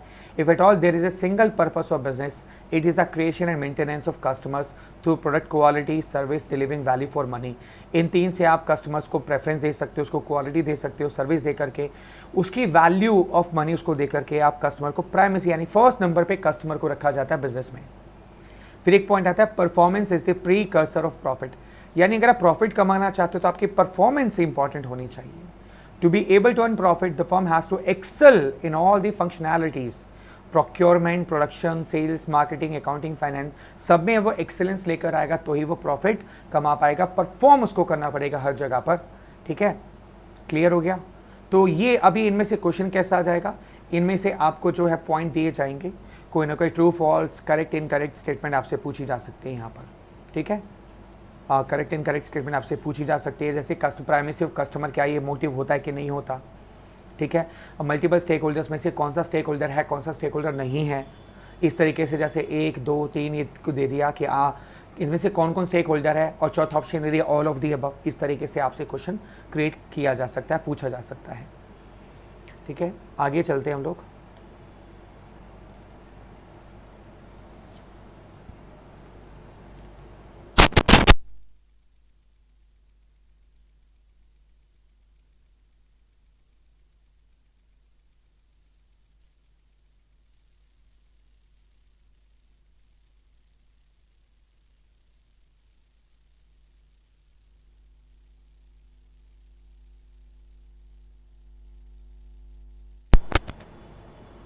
यस, अभी एक पॉइंट आता है economic objectives, organic objectives, social responsibility, legal, ethical and environmental objectives. Very very important. इसको वेरी वेरी इंपॉर्टेंट मैं पता है क्यों बोल रहा हूँ, क्योंकि कोई भी एग्जामिनर को अगर एमसीक्यू बनाना है उसके लिए 4 ऑप्शन चाहिए उसको, 2, 3, 4। तो भैया 4 ऑप्शन यहाँ पर हैं, तो वो क्या करेगा, यहाँ पर आपको ये जो आपको डेटा दिया हुआ है, इस डेटा में से कोई भी लाइन उठा के देगा और पूछेगा बताओ ये कौन सा ऑब्जेक्टिव है, इकोनॉमिक है, ऑर्गेनिक है, सोशल है, लीगल, एथिकल है। तो यहाँ पर ये क्वेश्चन बहुत इंपॉर्टेंट बनता है। और देखो जहाँ एग्जामिनर को 4 ऑप्शन बनी बनाई मिल जाए ना तो बहुत ही बढ़िया है। अब इकोनॉमिक ऑब्जेक्टिव में आता क्या क्या है, sale, profit, return on investment, efficiency, ठीक है, और आप कह सकते हो इकोनॉमिक वैल्यू एडेड और मार्केट शेयर। ये सब किसका एग्जाम्पल है, इकोनॉमिक ऑब्जेक्टिव्स का। ऑर्गेनिक ऑब्जेक्टिव में क्या आता है, सर्वाइवल, हेल्थ, और आप ये कह सकते हो इसके अलावा growth, diversification of capabilities. These are the examples of organic objectives. Social objective में क्या आता है, community service, education, health, sanitation, heritage conservation, community support during calamities and disasters etcetera. Specific responsibilities towards employees, investors, customers, suppliers, competitors, these all are part of social responsibility. अब आप बोलेंगे sir business का मकसद तो profit कमाना होता है, तो ये ऑब्जेक्टिव कैसे हो सकता है? बेटा this are the part of CSR, corporate social responsibility. Chapter 3 में आप इसके बारे में बहुत डिस्कशन करोगे मेरे साथ डिटेल में, ठीक है। तो कहीं ना कहीं ये भी ऑब्जेक्टिव होता है, जब ऑर्गेनाइजेशन बड़ी हो जाती है तो वो सामाजिक दायित्व को निभाने का ऑब्जेक्टिव भी लेती है, जिसको हम दूसरी भाषा में बोलते हैं कॉर्पोरेट सोशल रिस्पॉन्सिबिलिटी। जहाँ पर कॉर्पोरेट जो बड़ी बड़ी कॉर्पोरेट्स होती हैं उनकी ये सामाजिक रिस्पॉन्सिबिलिटी होती है इन ऑब्जेक्टिव को अचीव करना। ठीक है, so it becomes the objective, ये उनका ऑब्जेक्टिव बन जाता है एक लेवल के बाद। फिर लीगल एथिकल ऑब्जेक्टिव में क्या आएगा? Respect for law in letter and spirit. मतलब खाना पूर्ति के लिए हमें लॉ की जो है रिस्पेक्ट नहीं करनी चाहिए, बल्कि एक्चुअल में उस लॉ को फॉलो करना चाहिए। उसको बोलते हैं respect for law in letter and spirit. Fair practices, transparency, truthfulness, honesty, integrity. Green technologies का यूज़ करना, प्रोडक्ट यूज से डिस्पोजल, मतलब जब प्रोडक्ट यूज़ होने के बाद डिस्पोज किया जाता है तो वही प्रॉपर वे में हो, उससे एनवायरनमेंट को नुकसान ना हो कम से कम। ठीक है, लोअर एमिशन हो, जो प्रोडक्ट बना रहे हैं उसमें लोअर एमिशन निकले, इफेक्टिव वेस्ट हैंडलिंग हो, डिस्पोजल हो, एयर को प्रिजर्व किया जा सके, वाटर सॉइल क्वालिटी को मेंटेन किया जा सके। तो ये एग्जांपल्स देकर के, लाइन देकर के आपसे क्वेश्चन पूछा जाएगा, बताओ ये कौन सा ऑब्जेक्टिव है। So you have to be very careful guys. तो ये क्वेश्चन बनता है। अब आगे चलते हैं, इसके बाद में क्या है देखिए ज़रा।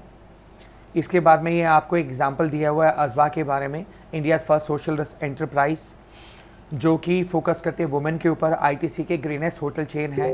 लेमन ट्री होटल जो है वो डिसेबल पर्सन को एम्प्लॉयमेंट देता है।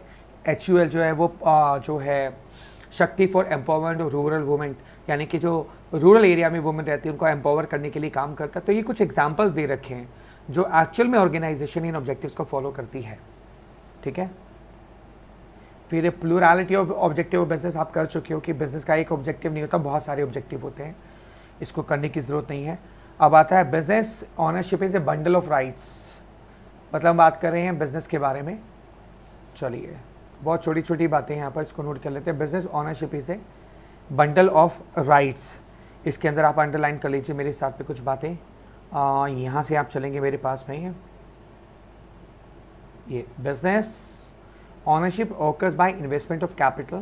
Profits earned belong to the owners. However, if there are losses, these are also to be incurred by the owners. Business owners have also a right to run the business that is managed and operate in a day-to-day business. मतलब bundle of rights का मतलब ये है कि जितना भी business में profit होता है वो सारा ओनर को बिलोंग करता है, नो डाउट। प्रॉफिट ज़्यादा होगा वो ओनर को मिलेगा, लेकिन अगर लॉस हुआ तो वो किसके पास जाएगा? वो भी तो बिजनेस ओनर का ही होगा ना। तो भैया राइट्स के साथ साथ रिस्पॉन्सिबिलिटी भी आ जाती है, प्रॉफिट के साथ साथ लॉस भी आ जाता है, ये कहने का मतलब है यहाँ। ठीक है, ओके। फिर आते हैं, बात करते हैं हम लोग बिजनेस में भी ओन सिंगली और जॉइंटली। हाँ, बिजनेस ज़रूरी नहीं है कि एक सिंगल पर्सन ही कर सकता है, जॉइंटली भी आप कर सकते हो। अब बिजनेस में भी own singly, that is as a sole proprietorship concern, else आप पार्टनरशिप के फॉर्म में भी कर सकते हो। आप चाहो तो कोऑपरेटिव भी बना सकते हो, आप चाहे तो कंपनी बना करके भी काम कर सकते हो, आप जॉइंट हिंदू फैमिली बिजनेस के फॉर्म में भी काम कर सकते हो। ये सारा भी हम पढ़ने वाले हैं कि किस किस तरीके से हम ये सिंगली और जॉइंटली हम इस बिज़नेस को कर सकते हैं। ठीक है, वो अभी हम करते हैं। फिर आता है बिजनेस के बारे में।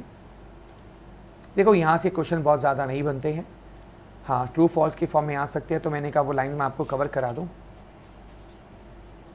अब यहाँ पर ये बात क्या कह रहे हैं कि भैया वही बात रिपीट करें, बिजनेस में भी ऑर्गेनाइज्ड एज ए प्रोप्राइटरी और a corporate concern. Proprietary business क्या होता है? मतलब सिंगल बेसिस पर बिजनेस करना है, एक पर्सन बिजनेस कर रहा है, या आप कॉर्पोरेट फॉर्म में भी बिजनेस को कर सकते हो। और कुछ है यहाँ पर कुछ खास आपके लिए? नहीं, ऐसा कुछ खास नहीं है, आप इसको गो थ्रू कर सकते हो, क्योंकि अभी जो हम टॉपिक कवर करेंगे ना इसके अंदर में आगे चल करके, तो उससे ये सारी चीज़ें ऑटोमेटिकली कवर हो जाती है कि सिंगल जो प्रोप्राइटरी बिजनेस होता है वो क्या होता है, HUF क्या होता है, अभी हम कवर करने वाले हैं। तो आई डोंट थिंक यहाँ पर आपको ज़्यादा फोकस करने की ज़रूरत है अभी यहाँ पर। चलिए आगे चलते हैं। अब बात करते हैं सोल प्रोप्राइटरशिप के बारे में। इसमें कुछ खास है क्या यार? हाँ बिल्कुल है, इसके बारे में आपको कुछ बातें मैं आपको अंडरलाइन करा देता हूँ जहाँ पर क्वेश्चन आपसे पूछा जा सकता है। बिजनेस की सोल प्रोप्राइटरशिप, जिसको हिंदी में एकल भी क्या बोलते हैं, एकल मतलब अकेले बिजनेस करना, एकल व्यापार। A sole proprietorship emerges. It is the easiest and earliest form of business. Of course यार बहुत easy है और सबसे पुराना earliest form of business है। अकेले काम करना यार, कोई भी बिजनेस स्टार्ट कर सकता है। One man may open daily need store in a corner. Example दे रखे हैं भाई बहुत सारे कि बिजनेस कैसे कैसे कर सकते हो। You know it very well यार, आप रोज़ देखते हो इन चीज़ों को, तो मैं यहाँ आपका टाइम नहीं लूँगा। इंपॉर्टेंट लाइन को कवर कर लेना। The sole entrepreneur is regarded as an economic hero. क्या बात है, An autonomous individual who organizes production, uses creativity, ingenuity and innovation, bear risk and uncertainty.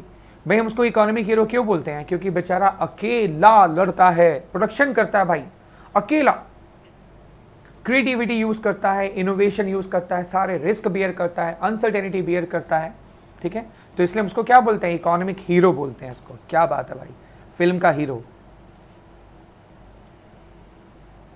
और कुछ है भाई यहाँ पर? हाँ, स्मॉल स्केल बिजनेस। देखो अकेले जो बिजनेस करते हैं ना वो स्मॉल स्केल बिजनेस होता है, बहुत लार्ज स्केल पर आप बिजनेस नहीं कर सकते हो, है ना? बहुत सारी दिक्कत आती है, पैसा नहीं होता, टाइम, यार अकेला आदमी कितना भाग लेगा भाई। और कोई बात इसके अंदर में?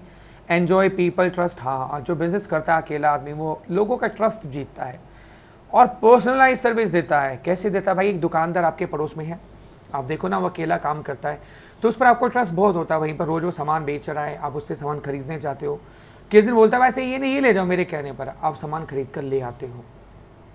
तो पर्सनलाइज सर्विस मिलती है, उसका आप ट्रस्ट आप जीत पाते हो, ठीक है? लेकिन साथ साथ में दिक्कत क्या है? इट इज कॉल्ड अनऑर्गेनाइज्ड और इनफॉर्मल सेक्टर। इसको हम अनऑर्गेनाइज सेक्टर बोलते हैं, ये ऑर्गेनाइज्ड नहीं है और बड़ा इनफॉर्मल सेक्टर है। कभी भी दुकान खुल जाती है, कभी बंद हो जाती है ना? अब स्मॉल स्केल में एक रेडी वाला है, सब्जी बेचने वाला, कभी आता है कभी नहीं आता, तो ऑर्गेनाइज थोड़ी है वो। उसका क्या टाइम फिक्स होता है? नहीं होता ना। पंक्चुअल थोड़ी है भाई, कभी आएगा, कभी सुबह, कभी दोपहर को, कभी नहीं आएगा, मर्जी है भाई। Numerically these enterprises are largest. अगर हम स्मॉल स्केल बिजनेस की बात करें, इंडिविजुअल की बात करें, सोल प्रोप्राइटर की, तो लार्जेस्ट है, ठीक है? और their contribution to GDP, employment and even exports is very impactful, इसमें कोई दो राय नहीं है। अगर हम इंडिविजुअल का इनपुट देखें, अगर वो जो हमारी जीडीपी के लिए वैल्यूएशन करता है या उसमें जो कंट्रीब्यूशन करता है बहुत ज़्यादा है। एम्प्लॉयमेंट का सोर्स भी बहुत अच्छा। वो कैसे सर? आप देखो ना, छोटी छोटी दुकानों पे एक या दो लड़के तो काम कर ही रहे होते हैं ना। तो मतलब इंडिविजुअल बिजनेस ऑनर भी 2 या 3 लोगों को रोजगार दे ही देता है भाई, सोचो। और ऐसे कितने लाखों लोग हैं जो इंडिविजुअली काम कर रहे हैं सोल प्रोप्राइटर की फॉर्म में, तो लाखों लोगों को रोजगार भी मिलता है ना? लेकिन यहाँ पर एक चीज़ बड़ी अलग बात है, they are derogatory called local. यानी हम उनको अगर कहें तो यार बड़ी गलत भाषा यूज़ करते हैं, हम उनको बोलते हैं लोकल है यार, ये सामान तो लोकल है यार, इसका क्या करना है, लोकल बेच रहा है ये तो। उनकी वर्किंग कंडीशंस बहुत पुअर होती है। अकेला आदमी क्या क्या संभालेगा भाई? अकेली जान क्या क्या करेगी बताओ? यहाँ पर हायर फायर पॉलिसी होती है, मतलब लड़के ने काम ढंग से नहीं किया, चला कल से मत आइयो छुट्टी, और एक लड़का है भाई साहब मुझे रख लो, ठीक है कल से आ जाइयो।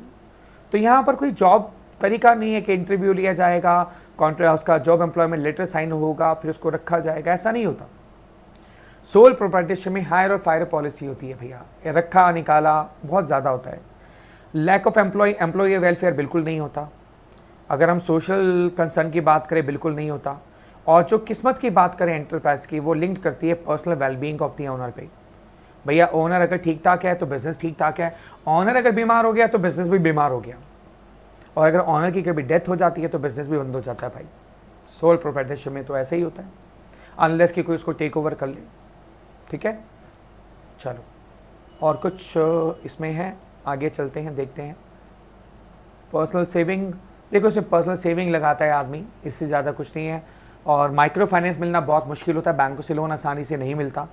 और अगर मैं बात करूं all the profits and risk business honour का होता है, बस वही बात यहाँ लिखी हुई है, आप गो थ्रू कर लेना, कुछ खास इसमें नहीं लिखा हुआ। यहाँ पर कुछ बातें आपको नोटिस करनी है कि भैया autonomy of being one's own boss, कि सोल प्रोप्राइटर में वो खुद का बॉस होता है, तो हाँ ये मेरिट है, ये बड़ा फ़ायदा है। लेकिन सारा पैसा वो खुद लगाता है, एक लिमिटेशन भी है, ये बहुत बड़ी लिमिटेशन है, वो ज़्यादा पैसा नहीं लगा सकता। और उससे बड़ी बात है कि बैंक भी ज़्यादा पैसे नहीं देते इनको, उनको लगता है कल को बीमार हो गया, इसकी डेथ हो गई तो कौन पैसा देगा, है ना? तो यहाँ पर पैसा भी कम मिलता है, ये एक थोड़ा सा ड्रॉबैक इनके साथ में रहता है। और अब इसके अलावा बात करते हैं विजिबिलिटी की, तो भाई ये तो बढ़िया मेरिट है कि ऑनर सामने नज़र आता है। अब आप देखो ना, शोरूम में जाते हो, क्या आप उसका मालिक नज़र आता है? नहीं आता ना। आप बड़े से शोरूम में गए सामान खरीदने, क्या वहाँ मालिक होता? नहीं होता। तो आपको एक पर्सनल टेंशन नहीं मिलती है वहाँ पर। लेकिन सोल प्रोप्राइटरशिप में विजिबिलिटी ऑफ ऑनर होती है, आपको दिख रहा होता है, तो ये आपके लिए एक मेरिट का काम करता है। सोल बियर ऑफ रिस्क होता है, एक बहुत बड़ी लिमिटेशन है, ये सारा रिस्क उसको बियर करना पड़ेगा। लायबिलिटी अनलिमिटेड होती है, भैया घर के बर्तन भी बिक जाएंगे, अगर कभी नुकसान हो गया बिजनेस के अंदर में तो घर के बर्तन भी बिक जाएंगे, सारा पैसा उसी को देना पड़ेगा।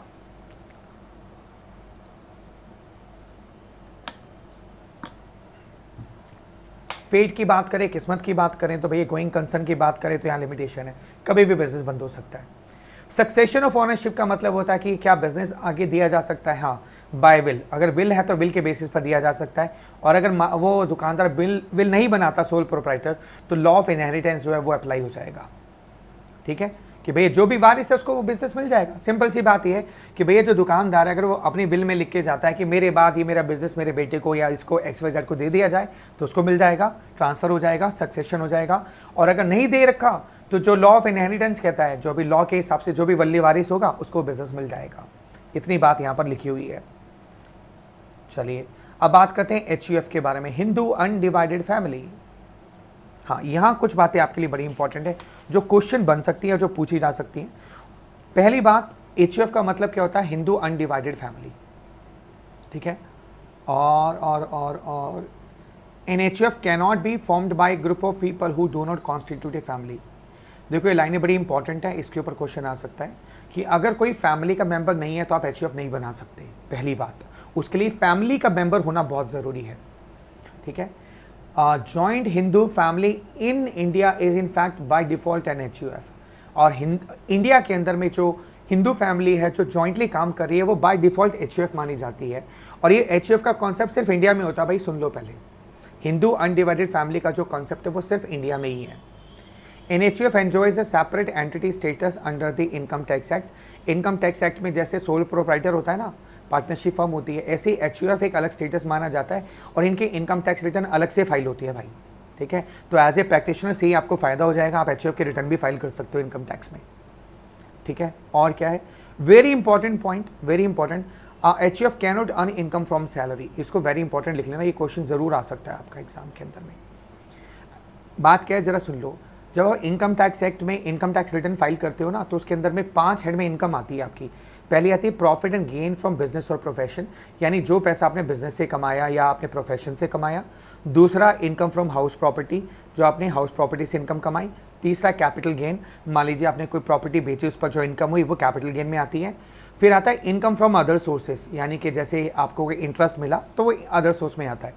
4 हेड हो गए। 5वां होता है सैलरी, यानी हमारी जो भी इनकम हम कमाते हैं वो 5 हेड में काउंट होती है जिस पर हमें इनकम टैक्स पे करना होता है। बट HUF में क्या सैलरी से इनकम हो सकती है? मतलब ही नहीं है यार, मतलब ही नहीं है। क्या पूरी फैमिली HUF की जॉब करने जाएगी क्या? क्या ऐसा हो सकता है कि कंपनी बोले भैया पूरी फैमिली जॉब पर आ गए, जब जिसका मन करे वो आ जाना? पॉसिबल नहीं है ना। HUF एक ग्रुप ऑफ पीपल है ना जो फैमिली के मेंबर्स हैं, तो क्या वो जॉब कर सकते हैं? नहीं कर सकते। तो क्या उनको सैलरी इनकम हो सकती है? नहीं हो सकती है ना। तो ये क्वेश्चन यहाँ बन सकता है, आपके एग्जाम में आ सकता है कि किस हेड में HUF की इनकम नहीं होती है। ये 5 हेड आपको दे दिए जाएंगे, 1 2 3 4 और ये 5। इन 5 में से एक तो ये दे देंगे सैलरी वाला और 3 कोई भी और ऑप्शन दे देंगे। तो आपका करेक्ट आंसर होगा सैलरी, उस हेड में इनकम नहीं हो सकती है। ठीक है, अगला क्वेश्चन यहाँ पर जो आएगा वो आएगा, एक HUF के अंदर में कितनी जनरेशन आ सकती हैं? HUF के अंदर केवल 3 जनरेशन आ सकती हैं। 3 सक्सेसिव जनरेशन ही HUF का पार्ट बनती है। 3 successive generations of an individual family are known as HUF। ये क्वेश्चन आ सकता है कि how many successive generations can be the part of HUF, 1 2 3 4 ऐसे पूछा जा सकता है। तो करेक्ट आंसर विल बी 3। और यहाँ पर एक क्वेश्चन क्या बन सकता है जरा देखें, और क्वेश्चन भी आपका एक बन सकता है यहाँ पर।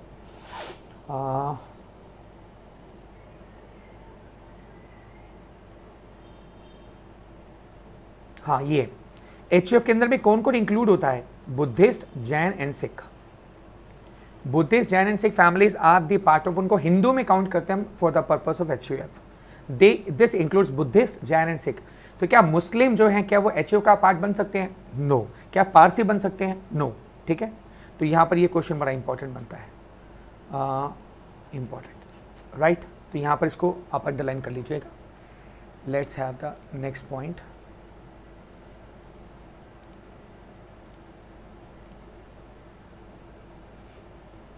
अब बात करते हैं HUF के अंदर में, HUF के मैरिड या डीमैरिड। Formed by birth in a Hindu, यानी कि ये बहुत बड़ी मैरिट है। फैमिली मेम्बर्स में naturally join each other in the business. तो इसके अंदर में in contrast Muslim family, if the sibling wish to associate in a business, they will have to do it contractually like partnership agreement. मतलब देखो family दो, अगर मान लो दो फैमिली के मेंबर्स हैं वो मिलकर बिजनेस करना चाहते हैं, हिंदू में तो वो एचयूएफ के फॉर्म में बिजनेस को कर सकते हैं, लेकिन मुस्लिम फैमिली में अगर दो भाई मिल करके बिजनेस करना चाहते हैं तो उनको पार्टनरशिप फॉर्म करनी पड़ेगी। तो ये एक तरीके से मैरिड कह सकते हो अगर हम एचयूएफ की बात करें तो। फैमिली पूल ऑफ रिसोर्सेज, ये भी एक मैरिट है, पूरी फैमिली मिलकर के पैसा लगाती है, तो एक तो पैसा भी ज़्यादा हो जाता है और सबका पैसा इकट्ठा इन्वॉल्व हो जाता है। Social capital through family involvement, ये भी एक बहुत बड़ी मैरिट है, पूरी फैमिली उसमें इन्वॉल्व हो जाती है। तो कहीं ना कहीं अगर आप देखो तो ट्रस्ट भी आ जाता है, there is an instant trust among the family members as compared with the situation of partnership. मतलब अगर आप किसी को पार्टनर बना रहे हो आउटसाइडर को, तो उस पर आप इतनी जल्दी ट्रस्ट नहीं कर सकते हो, आउटसाइडर है ना। लेकिन फैमिली मेंबर्स में अगर भाई आपका बिजनेस में आ रहा है, ठीक है, तो आपका ट्रस्ट जल्दी बन जाता है, नेचुरल ट्रस्ट है भाई ये तो, है ना। The family members are automatic co owners called co partners. जो फैमिली मेंबर्स होते हैं उनको हम को पार्टनर बोलते हैं एचयूएफ के अंदर में। ये एक लिमिटेशन भी है। ये लिमिटेशन कैसे? Ownership in family business is an ascribed rather than earned status. It can actually be quite frustrating for the outsiders. Example, hired managers who help build the business. देखो एक तरीके से ये हमने कहा कि फैमिली मेंबर जो है वो सारे इसका पार्ट बन जाते हैं एचयूएफ का। तो मैनेजर्स के लिए एक बड़ा फ्रस्ट्रेटिंग हो जाता है कि मैनेजर जो है आपकी एचयूएफ में काम कर रहा है। देखो मैनेजर तो आप हायर कर सकते हो ना, ठीक है, तो वो जो मैनेजर है उसके लिए फ्रस्ट्रेटिंग हो जाता है कि भैया नया कोई फैमिली में बच्चा पैदा हुआ, वो एचयूएफ का पार्ट बन गया, अब वो एचयूएफ का को पार्टनर है लेकिन वो बिजनेस में तो कुछ कंट्रीब्यूट नहीं कर रहा ना। तो एक तरीके से लिमिटेशन मानी जाती है। डिसीजन मेकिंग बहुत क्विक हो सकता है, फैमिली मेंबर्स हैं तो आप डिसीजन आसानी से ले सकते हो। और डिसीजन जो लेता है वो कौन लेता है? The head of the family, जिसको हम बोलते हैं कर्ता, वो मेजरली सारे डिसीजन लेता है। Decision are taken by the family in the absence of other active major members of the family, head of the कर्ता, उसको हम कर्ता बोलते हैं, जो इसमें सारे डिसीजन लेता है। और इसके अलावा और क्या पॉइंट है यहाँ पर?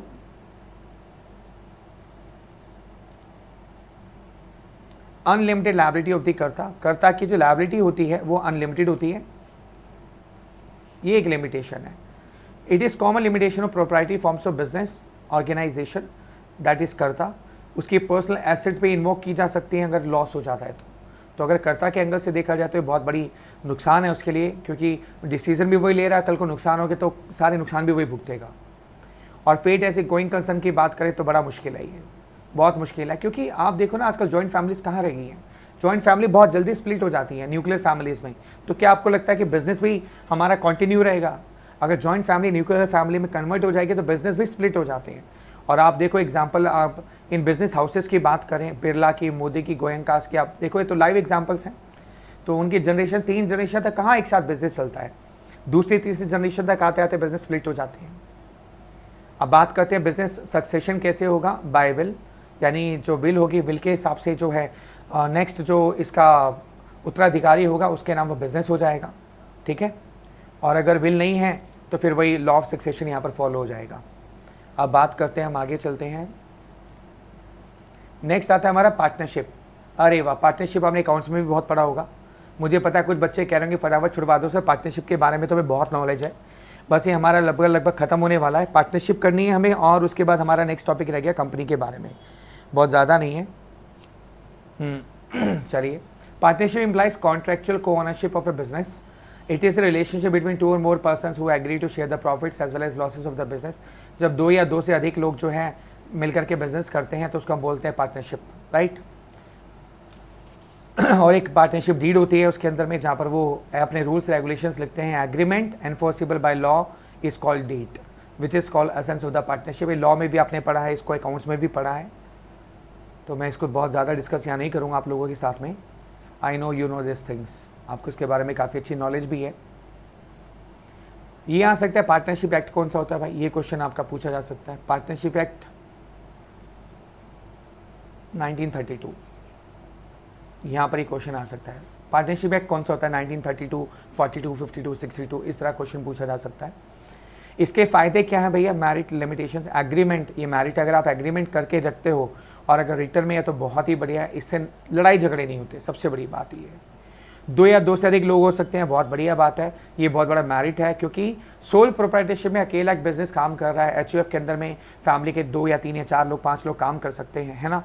लेकिन पार्टनरशिप के अंदर में आपके पास में आप बहुत ज़्यादा लोग 5, 7, 10, 15, 20 लोग इकट्ठे काम कर सकते हैं, उतने ही लोगों की कैपिटल भी इसमें लगती है, उतने लोगों का टैलेंट भी आता है, तो ये बहुत बढ़िया मेरिट है, ठीक है। आप फंड भी ज़्यादा रेस कर सकते हो इसके अंदर में। लेकिन इसमें कैप है, कैप मतलब क्या होता है, लिमिट। लिमिट क्या है इसके अंदर में, इसमें लिमिट क्या है, देखो ज़रा एक सेकेंड, इसको पहले हम नीचे स्क्रॉल कर लें।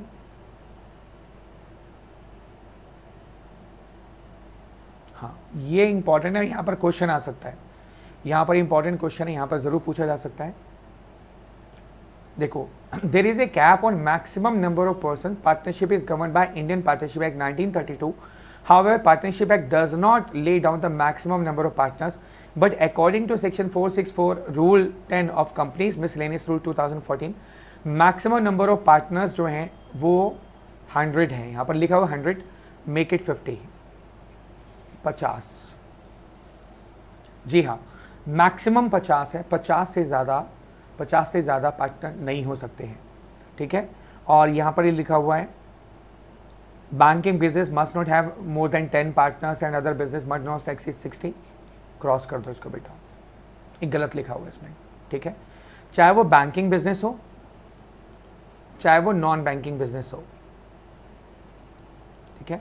Maximum partner can be 50 only, ठीक है। ये जानबूझ के पहले होता था कि बैंकिंग के अंदर में भैया 10 से ज़्यादा अलाउड नहीं है, नॉन बैंकिंग में 20 से ज़्यादा अलाउड नहीं है, अब वो लिमिट 50 हो गई है बेटा, ठीक है। चाहे वो बैंकिंग बिजनेस हो, चाहे वो नॉन बैंकिंग बिजनेस हो, मैक्सिमम कितने पार्टनर हो सकते हैं, 50, मिनिमम कितने, 2, ठीक है। चलिए, प्रॉफिट शेयरिंग की बात करें तो बहुत बड़ी मेरिट है कि भैया प्रॉफिट के साथ साथ रिस्क भी शेयर हो जाता है, तो कभी नुकसान भी हो जाए तो पार्टनर को चुभता नहीं है, ठीक है यार सारे मिलकर बियर कर लेंगे, और इसका ऑब्जेक्टिव भी क्वाइट वाइड हो जाता है, ठीक है। अब partnership can not B form for the non business purpose, हाँ भाई। However, word business here includes trade, occupation, profession. तो प्रोफेशन में भी आप पार्टनरशिप कर सकते हो, ठीक है। फिर म्यूचुअल एजेंसी का यहाँ पर रूल लागू होता है, जो एक बहुत बड़ी मेरिट भी है। म्यूचुअल एजेंसी यानी कि अगर मान लीजिए 3 पार्टनर है और एक पार्टनर ने कोई एग्रीमेंट कर लिया थर्ड पार्टी से, तो इन सबको इस बात को मानना पड़ेगा, ठीक है। This is called mutual agency that one for each other and for all ensures that all the partners work in the common interest and the interest of the firm, ठीक है।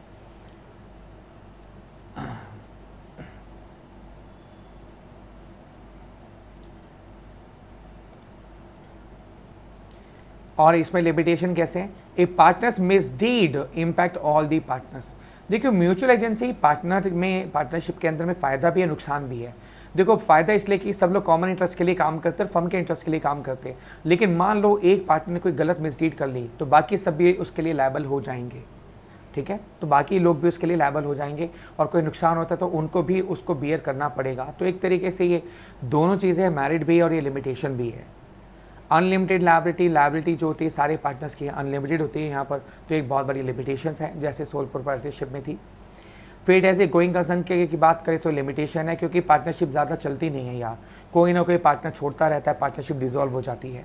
तो ये भी बहुत बढ़िया कॉन्सेप्ट नहीं है कि आप बोलो कि पार्टनरशिप बहुत लॉन्ग टर्म चलती है, तो नहीं। बट ये ज़रूरी है कि सारी टूट जाती हैं, कुछ पार्टनरशिप बहुत लॉन्ग टर्म भी चलती है, बट ऐसा बहुत कम देखा गया है, ठीक है। तो एक लिमिटेशन बहुत बड़ी है ये। सक्सेशन ऑफ ऑनरशिप की बात करें, limitation, ownership is not easily transferable, a new partner can be admitted only if other partners consent. यानी कि अगर 4 पार्टनर है, मान लीजिए 4 पार्टनर है और अगर एक की डेथ हो जाती है तो क्या उसका बेटा सन क्या अब ऑटोमेटिकली पार्टनर बन जाएगा? नहीं बनेगा, बाकी 3 की कंसेंट ज़रूरी है, बाकी 3 की कंसेंट ज़रूरी है, तभी वो पार्टनर बनेगा। या एक पार्टनर बाहर जा रहा है, वो बोलता है कि मेरी जगह मेरे भाई को पार्टनर बना लो, तो जब तक बाकी पार्टनर एग्री नहीं होंगे आप उसको पार्टनर नहीं बना सकते, ठीक है। It's not easily transferable. चलिए अब बात करते हैं एलएलपी। देखो, लिमिटेड लायबिलिटी पार्टनरशिप का ना बहुत ज़्यादा डिस्कशन यहाँ पर इसमें नहीं किया हुआ है एलएलपी के बारे में, बट जो थोड़ा बहुत किया उसको हम डिस्कस कर लेते हैं आपके साथ में। हाँ जी, उससे पहले LLP limited liability partnership the liability of the partners is limited, किसकी बात कर रहे हैं? हाँ, there is much more of this form. देखो लिमिटेड लायबिलिटी पार्टनरशिप के अंदर में ना LLP form of business organization one where the liability of partners is limited। Limited liability partnership के अंदर में एक पार्टनर की लायबिलिटी केवल अनलिमिटेड होती है, बाकी सब की लिमिटेड होती है इसके अंदर में। ये बहुत बड़ा प्लस पॉइंट है। लेकिन इसमें पार्टनरशिप के अलावा क्या होता है कि it has to be mandatorily incorporated और registered under the LLP act 2009। यानी कि लिमिटेड लायबिलिटी पार्टनरशिप एक्ट के अंदर में इसको रजिस्टर्ड कराना कंपलसरी है। LLP एक्ट के अंदर में इसको रजिस्टर्ड कराना क्या है बेटा? कंपलसरी है। हाँ जी, correct. The ministry of corporate affairs, the apex body of regulation of the company forms of the business organization India oversees the governance of LLP2। LLP के अंदर में लिमिटेड लायबिलिटी पार्टनरशिप के अंदर में act provides for the designated partners also, ठीक है। Thus an LLP has a well designated partners, it is a separate legal entity and a perpetual succession. इसके features में आता है it is mandatorily incorporated and is a separate legal entity of LLP। देखो partnership के अंदर ना बहुत सारी कमियां हैं। अच्छा ये चेक कर लेना बेटा, कहीं कहीं पर LLP का एक्ट 2008 है, इसको वेरीफाई कर लेना आप एक बारी, लिमिटेड लायबिलिटी पार्टनरशिप एक्ट। हाँ ठीक है, तो 2008 है तो 2008 को फॉलो कर लेना आप लोग। उसमें यहाँ पर 2009 क्यों लिखा हुआ है समझ में नहीं आ रहा। LLP एक्ट 2008 है बट यहाँ 2009 इन्होंने मेंशन किया हुआ है, तो गो फॉर 2008। फिर बात आती है यहाँ पर परपीचुअल सक्सेशन की बात करें हम लोग, मैंडेटरी इनकॉर्पोरेशन की बात करें। देखो पार्टनरशिप में और इसमें क्या फ़र्क है कि ये एक हाइब्रिड फॉर्म है, यानी कि पार्टनरशिप की जो लिमिटेशन थी, जो कमियां थी, उसको यहाँ पर दूर कर दिया और कंपनी में जो कमियां थी, कंपनी में जो फ़ायदे थे उसको यहाँ पर लेकर के आ गए। जैसे कंपनी में लायबिलिटी लिमिटेड होती है तो यहाँ पर हमने क्या किया, लायबिलिटी को लिमिटेड कर दिया, सिर्फ एक पार्टनर को छोड़ कर जिसकी लायबिलिटी अनलिमिटेड होगी, बाकी सारे पार्टनर्स की लायबिलिटी लिमिटेड रहेगी एक को छोड़ करके, और वो होगा डेजिग्नेटेड पार्टनर, जो ये डेजिग्नेट किया जाएगा कि कौन ये सारी फॉर्मेलिटीज़ पूरी करेगा। अब यहाँ पर ज़रूरी क्या हो जाता है कि जैसे पार्टनरशिप हमको रजिस्टर्ड कराना मैंडेटरी नहीं है, लेकिन इसको रजिस्ट्रेशन कराना मैंडेटरी है LLP को, ठीक है। और this is called separate legal entity in the eyes of law, इसलिए इसको हम बोलते हैं hybrid form of business organisation containing the features of both corporate form as well as proprietary form of business organization, ठीक है। तो दोनों का मिक्सचर है ये, इसलिए इसको हम हाइब्रिड फॉर्म भी बोलते हैं।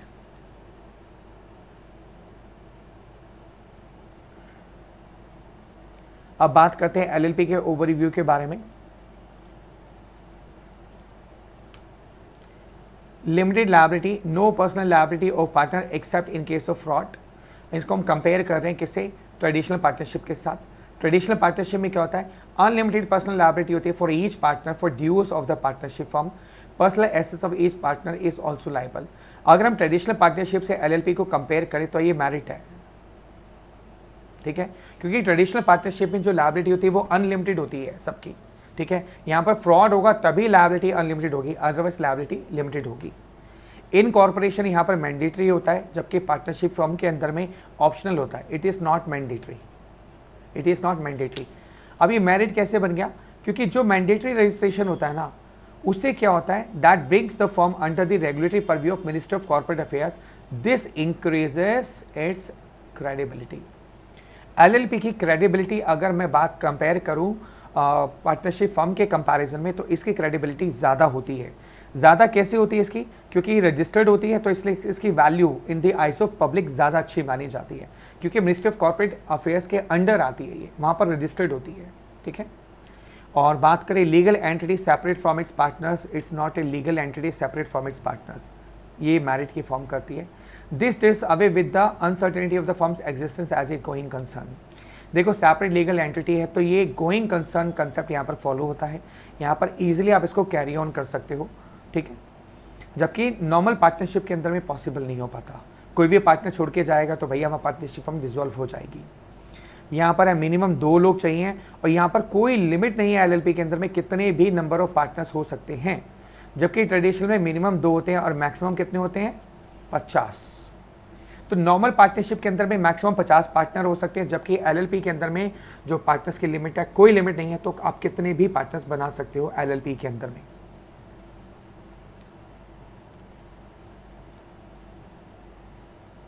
अच्छा, अब बात करते हैं यहां पर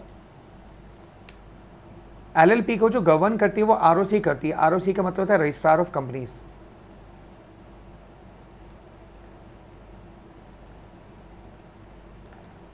रजिस्ट्रार ऑफ कंपनीज, और जो पार्टनरशिप फर्म होते हैं उसको कौन गवर्न करता है? Registrar of firms. ठीक है। There is a body to control that brings credibility in the eyes of stake holder.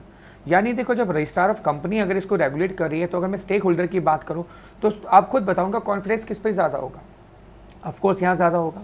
तो ये एक मेरिट का काम करता है। जब आप रजिस्ट्रार ऑफ कंपनीज में आपकी फर्म रजिस्टर्ड होती है एज एन एलएलपी, तो इन द आइज ऑफ पब्लिक उसकी वैल्यू ज़्यादा होती है।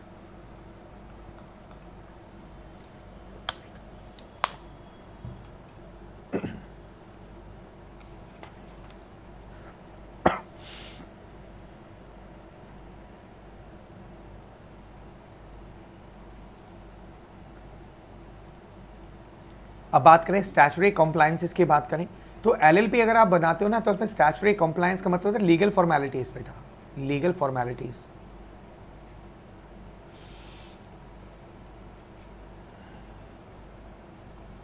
स्टैचुटरी लीगल फॉर्मेलिटीज बहुत ज़्यादा होती हैं, जबकि पार्टनरशिप फर्म के अंदर में लीगल फॉर्मेलिटीज बहुत ज़्यादा नहीं होती हैं। तो ये एक लिमिटेशन का काम करता है, क्योंकि डेजिग्नेटेड पार्टनर जो होता है ना, उसको सारे कॉम्प्लायंसेस करने पड़ते हैं। ठीक है। हाँ, कंपनी की कंपैरिजन में कम होते हैं, लेकिन काफ़ी कॉम्प्लायंसेस होते हैं, जबकि नॉर्मल पार्टनरशिप फर्म के अंदर में बहुत सारे कॉम्प्लायंसेस नहीं होते।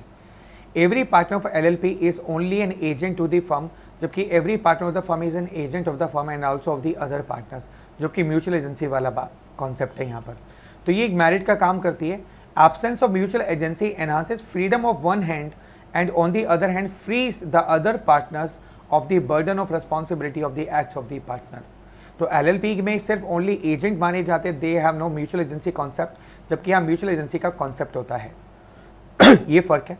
अब बात करते हैं हम लोग कंपनी के बारे में। ये हमारा लास्ट टॉपिक है सपोज, हाँ ये हमारा लास्ट टॉपिक है, इसको फटाफट डिस्कस कर लेते हैं और ये आपका हो जाएगा चैप्टर कंप्लीट।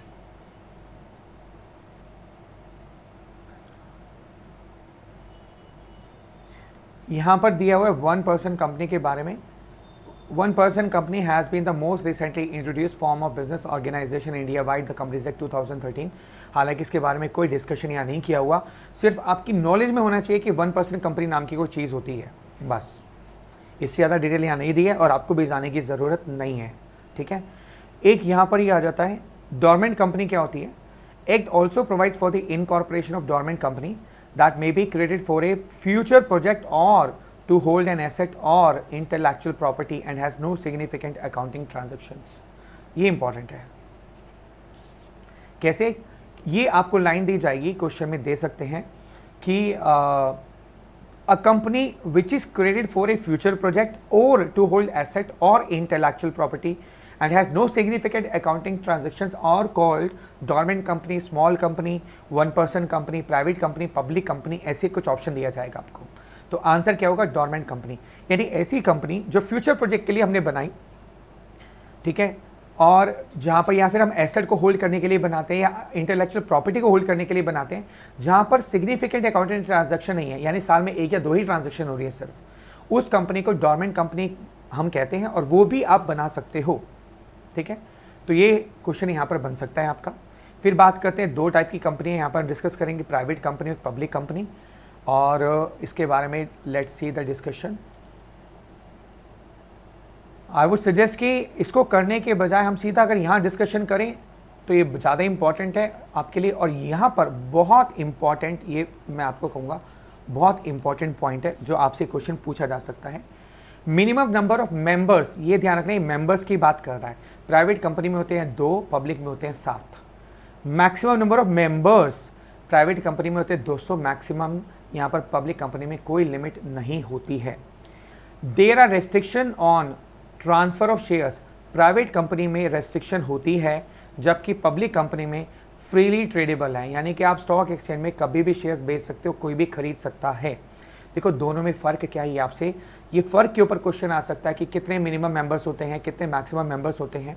ये क्या है, ये क्या है, डायरेक्टर्स। ये ध्यान रखना, ये इन दोनों में फ़र्क है भाई, ये फ़र्क है, यहाँ पर ध्यान रखना, यहाँ फंस मत जाना। डायरेक्टर्स कितने होते हैं प्राइवेट कंपनी में? 2, और पब्लिक कंपनी में कितने होते हैं? 3। यहाँ पर एक क्वेश्चन और आ सकता है, मैक्सिमम डायरेक्टर्स कितने होंगे? मैक्सिमम डायरेक्टर तो आप लिखेंगे 15 प्राइवेट कंपनी में और पब्लिक कंपनी में 15, यहाँ दोनों में सेम होते हैं, ठीक है। तो इस पर क्वेश्चन आने का चांस कम बनता है।